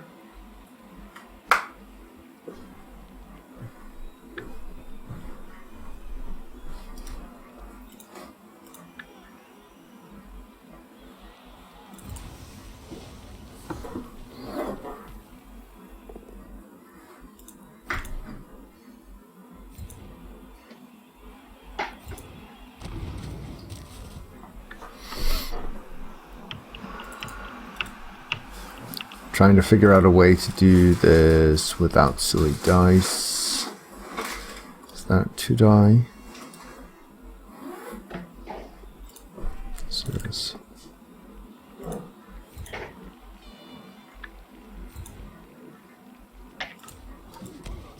Alright, now we can do the handoff. Okay.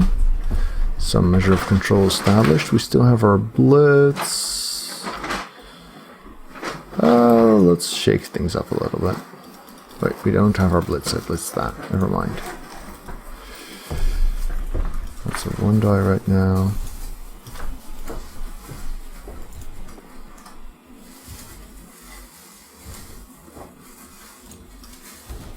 So that treatment catch has certainly given some interesting results. Right now I am in 2 tackle zones.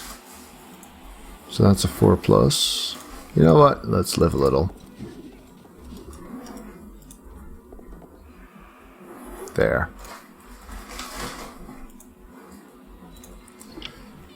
So when you're planning a pass, this is 2, 3. So this is 4, right? Because the next one's actually 1 extra. That's what I messed up last time. So this is a 4 plus. Yes, 4 plus 2 plus. There we go. Now this is just getting elves. I mean, when you have elves who need to rely on a 4 plus to score, then you're actually doing well in your defense, I'd say. Yes.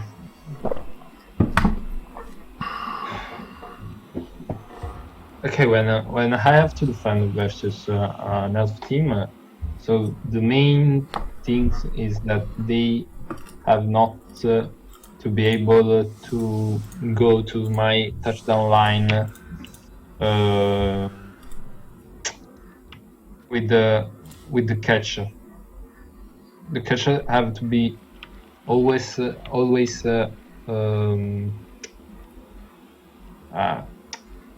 it's a bit difficult to explain. I have to watch his catcher. His catcher is against a team like Wood Elves, yes, but especially against teams like Elves, everyone has agility 4. Everyone can score, right? If you keep too close an eye on my catchers and allow a journeyman to run past, even, it's still only a 2 plus for him to catch. So you have to kind of watch everyone. Now, the treeman catch made everything a lot more difficult for you, of course, because you had a reasonable situation there until that happened. okay. So I can try again with this setup. Yep.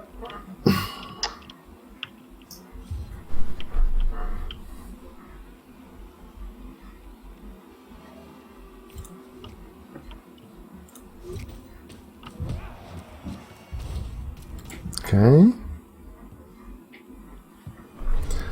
That's a bit of a nicer kick for you. Okay. So normally, your plan also changes a lot with the score and with the time. Like knowing you're 3-0 behind changes a lot about how you play. But let's focus on a regular conservative drive rather than adapt to that, because I think that's worth practicing. Make sense? No, I don't understand. Okay. Normally, you are 3-0 behind. You have to score in 1 or 2 turns because there's no point in stalling. But Yeah. I think it's better to practice a slow drive. Yes. So, my plan is I have to pick up the ball and put the ball in a zone that could be safe. Okay. Yes, preferably back, because it's very hard to make front safe. And I have to do more block that I can to take the control of the pitch, if I understand. Yes. So we can try again this type of blitz. Yes, I would put your assist further forward, just to get some more distance. Yeah. Yes, there. Yeah, fine. Because then it's also harder for me to run around that side later, especially because he's a blitzer. Yes? Oh. Okay.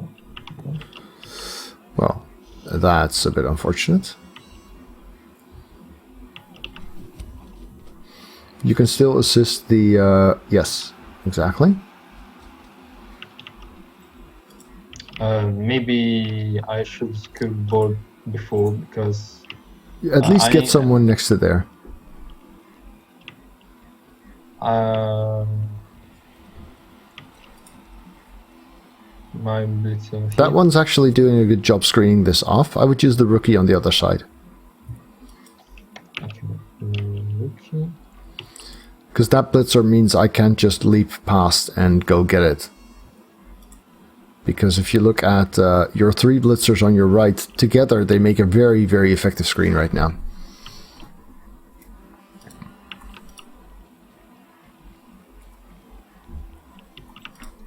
I can do the block now with the rest of them. Mm-hmm. Disappointing. Away. Near my blitzer or no? No, away. You don't want me to block you back. Okay, I stay. Now I have another block with on your other journeyman. Mm-hmm. I can assist with my other wrestler. Yes. Usually. And before do that, I can move. I should move my blitzer on the blitzer that is on the left, the rookie blitzer. Yes. On the right side of the pitch. I would move him just behind your rookie catcher who hasn't moved yet. So, yeah. There. Oh, no. The one who hasn't moved yet. Okay. Because then he helps screen off my approach. Yes. Okay. No, I can block. Yes. Good. Knock down, no follow. So if you take maybe when looking back, because you don't have a lot of time, but if you look back on this and you see where your blitzers are and how their tackle zones touch, that makes it very hard for me to do anything. Before you move anyone else, I would go and grab the ball with the agility 5 now. Okay.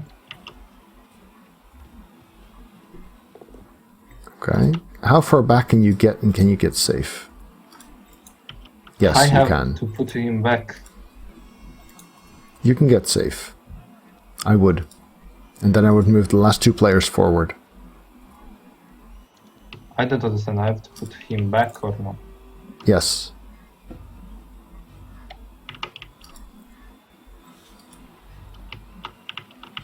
Okay. The reason for that is that when he's back, you're no longer threatened by me directly. And that lets you put more of your players forward to push for the score. Yeah. Normally, I don't like passing plays that much, but when you're up against Wood Elves with strip ball, it actually becomes quite okay to just stay out of my reach for a turn. Okay. Make sense? Yes, but I don't understand. When I do this, so I put my my ball carrier so behind. How I can score after? Well, I would definitely also move the last couple of players forward afterwards. That was definitely a big part of that. Yes.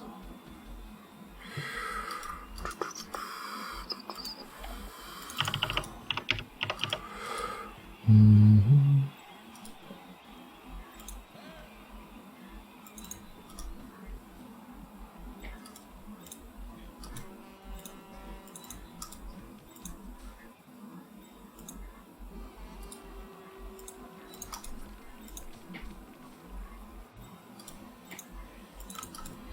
Let's see.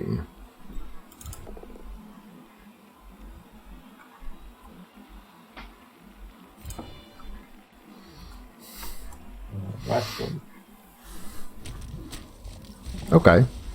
So I'm no longer rooted. Hooray. I wasn't rooted, was I? This was your turn. Okay. Now I should move my player on the left side of the pitch because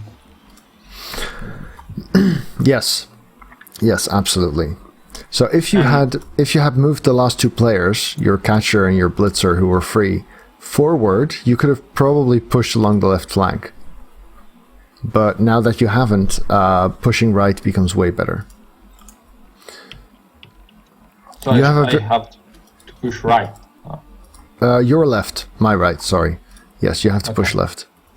You have an important decision to make, and you want to make that early. Do you move the ball forward or backward this turn? Because if it moves backward, then you need to get out of my War Dancer's range. Okay, so I decided to take it forward. Okay, fine. Then you want to get it safe, so you want a loose screen and players near it. I mean, it's going to be difficult getting it safe from a dancer like that. Okay, so my bow carrier should.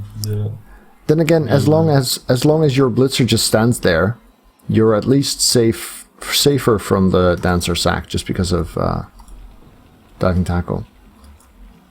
Okay. So yeah, just go diagonal left as far as you can. Cage that up with the players who aren't getting very far anyway, so the back to, well, maybe one of the catchers. Send the fast one forward. Keep the slow one guarding the carrier. So the Jew catcher I would put protect the other catcher. I would put the rookie catcher on the back corner because he's a blitz target. Okay. Yes, and then leave the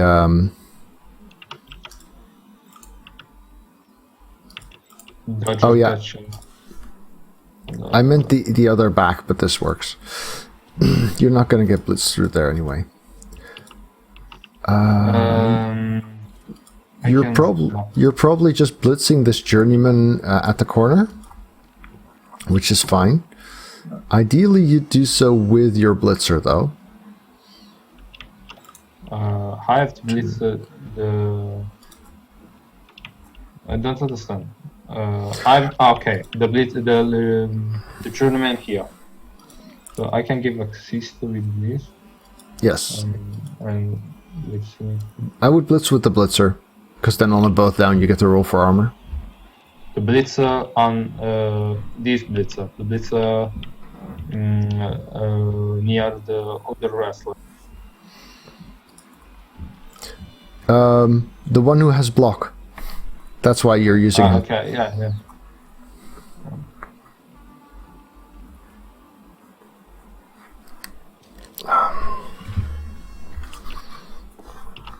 Oh.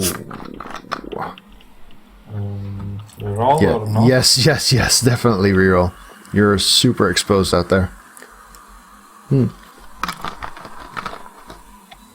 Okay, I stay.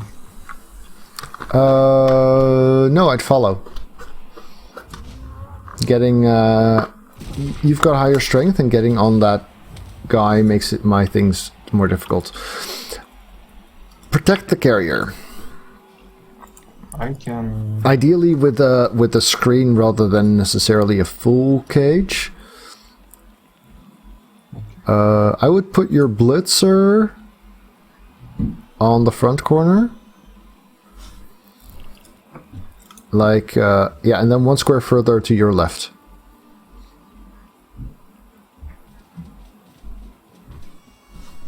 Okay. One square further to your left. Here. Yes. Way better.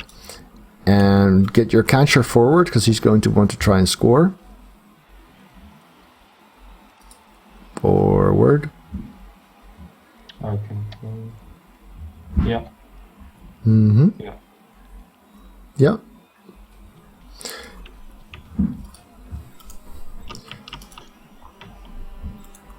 I would keep your blitzer on that dancer, so the other guys can just move into positions to cover.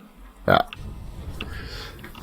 A question. Why I put my blitzer not at the corner of the cage, but in this way, more loose? Because now I can't get around here. Okay. Because diving tackle is keeping me from doing that. If you were one square further to your right, I could still get around there. Yeah. Okay.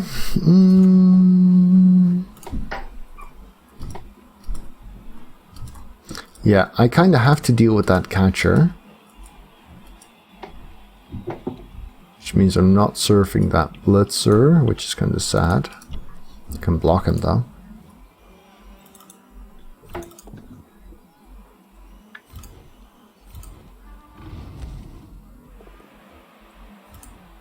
And maybe leave him in trouble for next turn.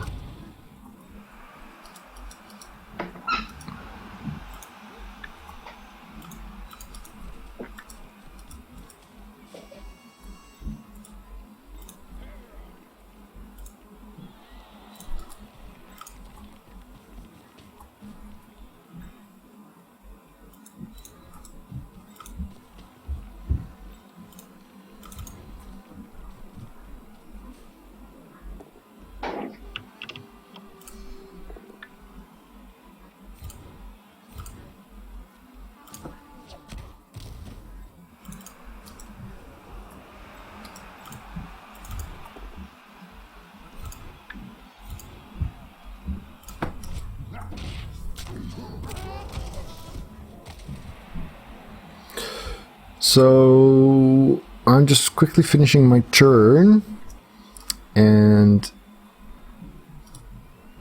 yeah, it doesn't really matter much in this case.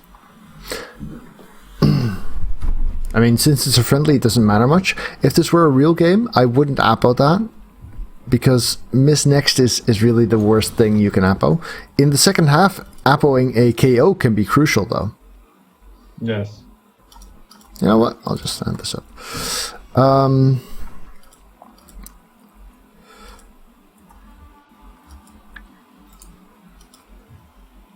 Is that enough of an opportunity? No. You're still relatively stuck here.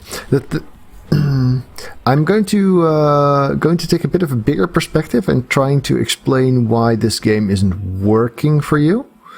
Mostly, it's that your team plays like a 1400-ish Kislev team. You have a lot of team value in your bench, in your number of positionals, rather than in their skill ups. And at this team value, you need your team to be way more skilled up, especially your blitzers. Okay. Are we going to try and do something there? Oh, sorry. You're in a pickle. There's no denying that. Can you get away from this? Yes. Can you get away from this? Yes. What I would probably do at this point is set up as many scoring threats as you can while hanging back with the ball, because you can't advance safely here given the situation on the pitch right now. So I could...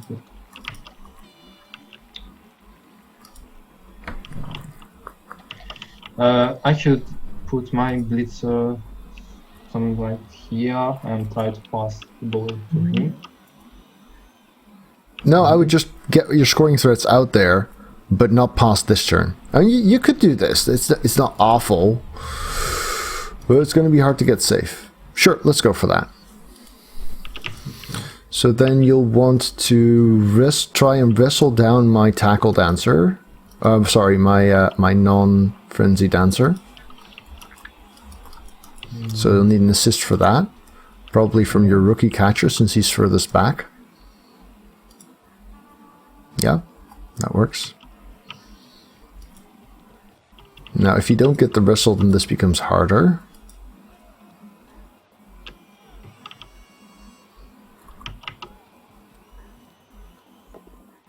Yep, but you can't afford to reroll. I have to reroll? No, you can't. You still have the... I need you still have the ball to move. Yeah, exactly. Oh.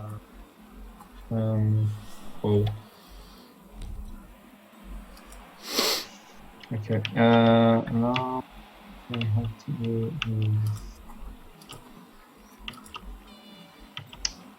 You can block. Wait! Don't do that yet. Get your blitzer next to my agility 5. Yeah, that works. That works too. Either one. I think the first one's better. Okay. Because now your wrestler can block my journeyman with 2 dice. No, the other one. Oh, the other one. Because that gives you a gap. Saves you some space. Okay. See what I mean? If you block the other one, you would have freed up a new player, and it would have given you a gap to run through. So that would have, positionally would have been very, very favorable. Do you see why? Yes, I understand. Okay. You're out of range from this. You don't have a blitzer on that. Yeah, it's going to be difficult, but not impossible. You're going to need the pass, and you're going to need a leap from your diving tackle in the backfield. Yeah. Either that, or you give up and you run back, because you can still do that. You can still get out of range with the ball. You think I should use this catcher to mark the word dancer, or I just screen him off, not mark. So get there. Yeah, that works. That works. Nope, not there. Yeah. Because now it's still a 3+ to get out, so it doesn't really change much.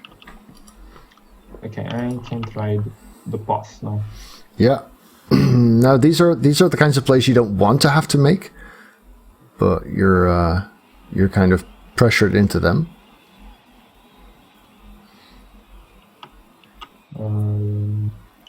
If I do this, it's better or not? Because you can't intercept the result. Yeah, preventing the intercept is worth it, I'd say. Okay. So I can try this. That's a 3+, and that makes it a 2+. Yeah, do that. Pass.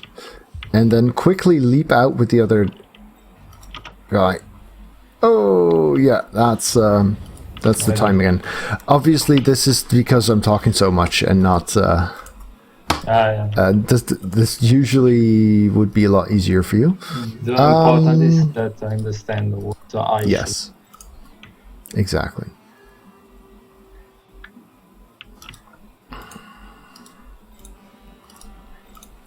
Mm-hmm.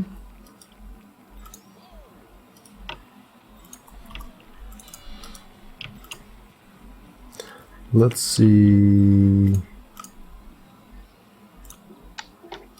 if we can do something like this first of all, obviously.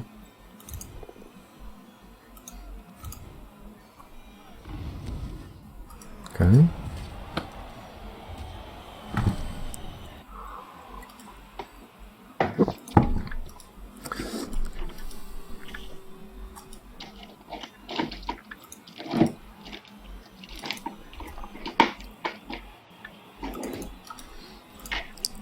Let's leave you a little bit of a fighting chance, mostly because it's more fun.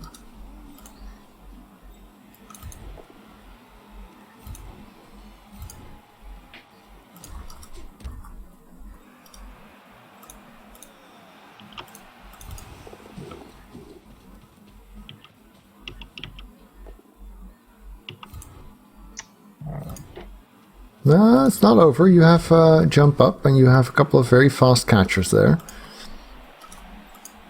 I mean, they can both still score from where they are right now.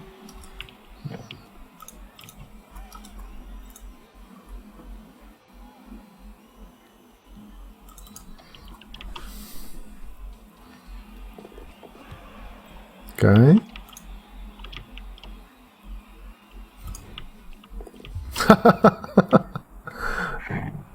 That's just mean. That's just nasty.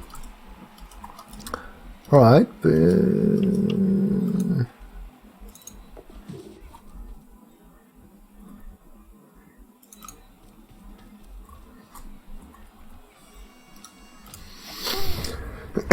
That might complicate matters a little bit.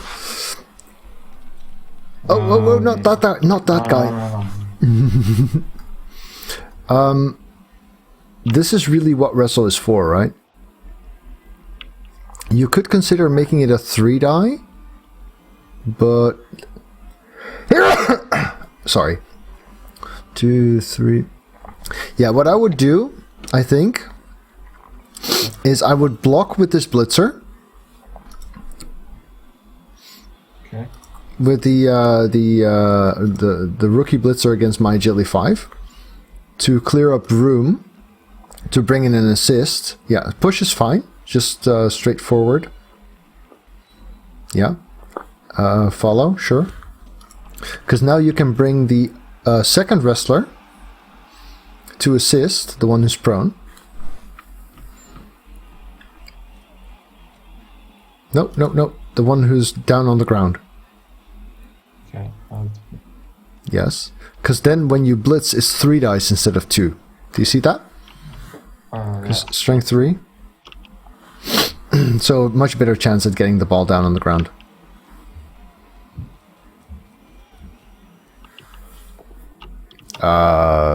That's worth a reroll. Yeah, see, 6 dice, just enough. I follow. Yes.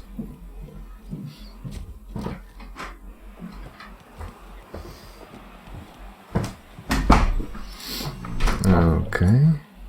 Can your agility 5 reach that? Not really. I can try. Oh, that's a long way around. Remember, you have leap. You can just walk 1 square to your right, leap, and then, yeah, getting more players on there is definitely a good idea. I have to try to pick up the ball. Yes, but first you move that wrestler there so that if you fail the pickup, you have more control than I do. Okay. So, yeah. Yes. By the same logic, you might also want to stand up your blitzer in the end, near the end zone. He's still in trouble, but it's better than giving it up. Are you going to try to score this turn or next turn? I think that is better. Try to score now. I could put this player on the touchdown line and try to pick up the ball. I would not do that, because then it's about as far, but this way if you fail the pass, you get served.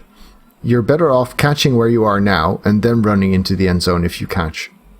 See why? Okay, so I try to pick up the ball and yes, and go to the touchdown line without pass.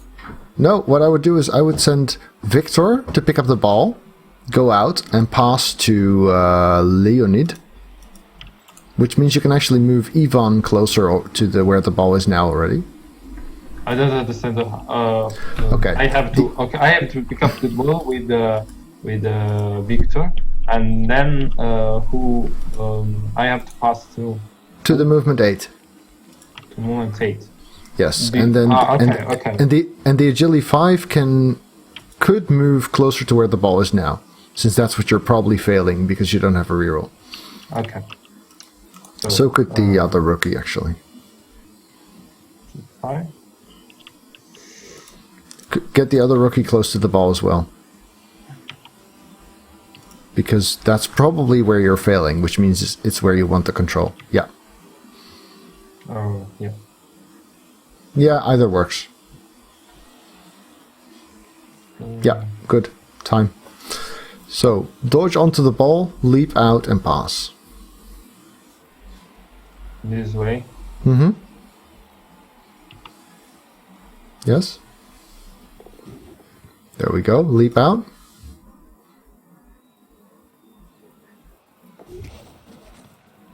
Yes. Keep going, keep going. Time. Pause.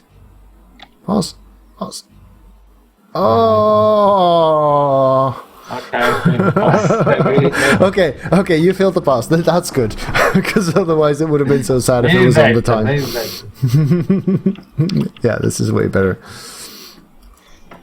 Alright.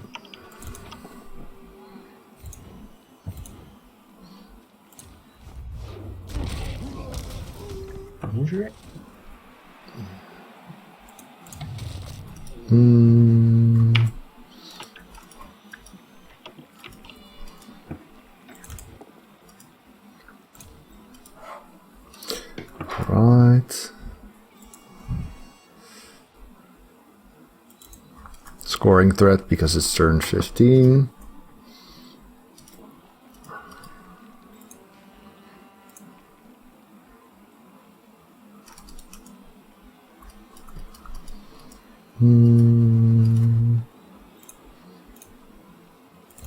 Start off with this, see what it does. It does half-assed work, is what it does.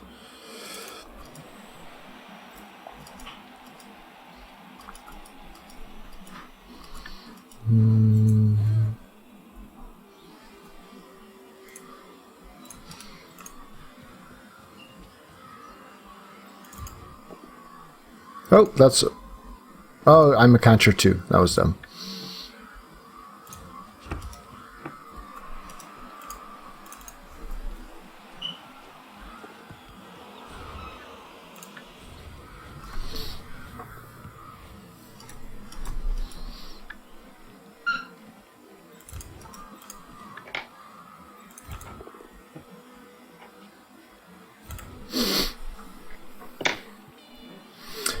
I think you got this.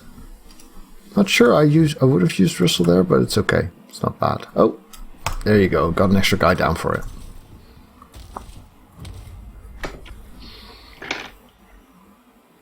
Yeah. So when someone blocks you and you have Wrestle, it's worth considering whether you prefer their turnover or your player to be safe. Because if you had chosen not to use Wrestle, I would have had a turnover. Yes. Okay, now so, I have last turn. This turn has to be the touchdown. You've got a fairly easy sack. However, yeah, you don't really need block. Your Blitzer can push my agility 5, right? Yeah. And then your Whistler can blitz in. And then your agility 5 can steal. And your movement 8 can score. Make sense? Okay, I know, I don't understand. I have to block your agility 5 catcher 4, 5, 6. with my blitzer. That was my first thought. Yes. Yes. Push is enough here. Straightforward. Yes. Now you want to mark my dancer to prevent his anti-assist. Probably with your rookie catcher. Oh no, with one of the wrestlers works as well. Rookie catcher might come in handy, I suppose. With the Yes. rookie catcher. Okay. Okay. And then you use one of the wrestlers to blitz my ball carrier. You have 2 dice. Wrestle is okay. POW is better. No, from the other side. That's why you did the block. You see, your blitzer opened up a corner. Okay. That's also way better spot for you to go and send the ball to.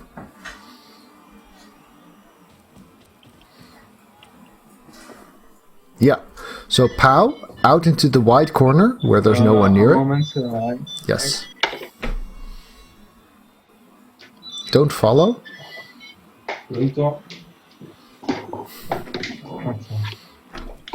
Don't follow, because if you catch it, you lose. I was not so giving. I was asking my telephone. Okay, now I can try. You can just pick up and run it in. 2+2+ for the touchdown. Yeah, that bounce was splendid for you.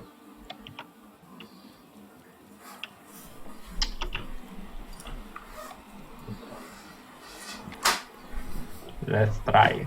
Oh, reroll and die on the GFI. Oh, you made it! Okay. Yay! I'm glad you got one in. That's good. Right. Again. So I think if you'd like to do this again sometime, what I would recommend is we make you a custom Kislev team, which would work the way I would see a 1700 team work, because then you get a picture of how you can use that effectively, which might help you understand why I think you should build them that way. Because right now, this demonstration or this training game kind of suffered from the fact that your team was not equipped to deal with a team like mine. Yes, I have an high team value, but I'm not not good skilling. Well, I mean, I don't say it's a nice team value because, you know, if a team has that number attached to it, it also needs to actually have that value. Oui. Slaap. Oh, je bent alweer weg? Ja. Oké.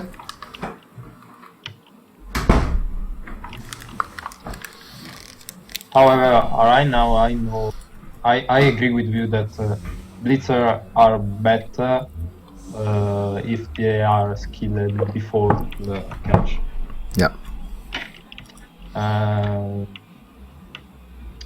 So in the team that I have to play my next live league, I will start with the 2 catcher, 2 blitzer, 3 up, 3 reroll, 1 upper, and 7 linemen.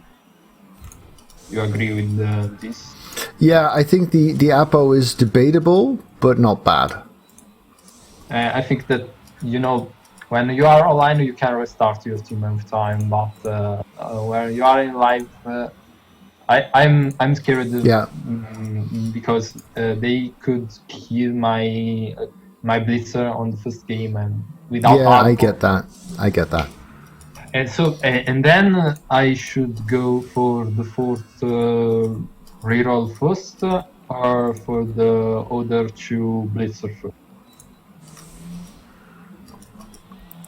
I would go for the 4th reroll. I don't like having lots of blitzers on the team that are low in development, because when your blitzers are new, they are much more of a risk. Yeah. So I have to make them. I have to take a block before do everything. On I would give blitzers block as their first skill. Yes. Block the first skill, and I have to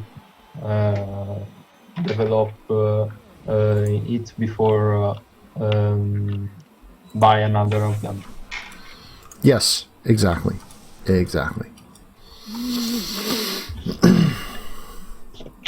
And you like For your setup here, if you want to be safe, getting all your good players out back is fine. However, you've now left me a 3-3-2 dodge in the backfield. Do you see that? Okay. If you put your guys 1 square to the side, all of them, and you fill out the last spot with the next guy, then you leave me a 4-3-2 dodge. Yeah. If you have 1 fewer player than you have now, you can still do that, but then your diving tacklers need to be the outer ones in this formation. Oh yes, I was not really focused on. Yeah, I get my that. formation. I get that.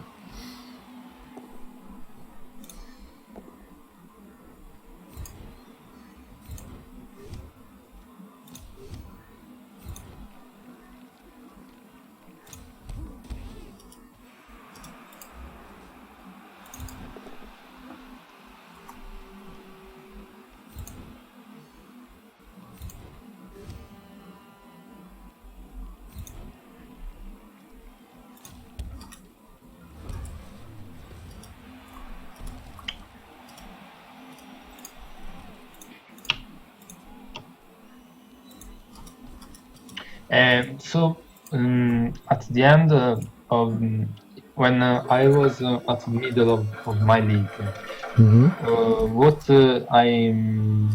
how I have to develop my team. How many blitzer I should have? How many catcher I should have? I shouldn't go for 4 blitzer and 4 catch. I think it's okay to go for 4 blitzers and 4 catchers, provided that all but one of them have at least 16 star player points.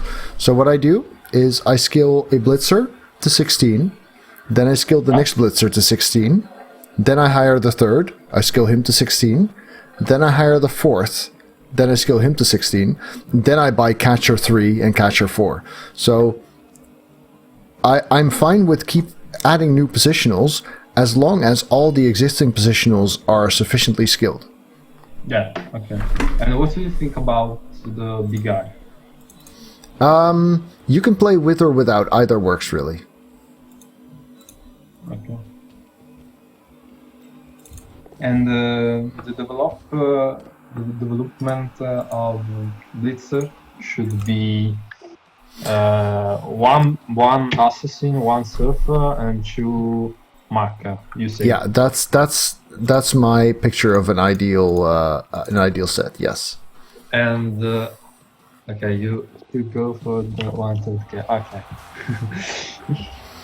And the assassin, I explained to you that we play with the new rules, so I don't. Oh yeah. I don't think playing on is. Yeah, with the new rules, I would get a 3rd Blitzer very soon.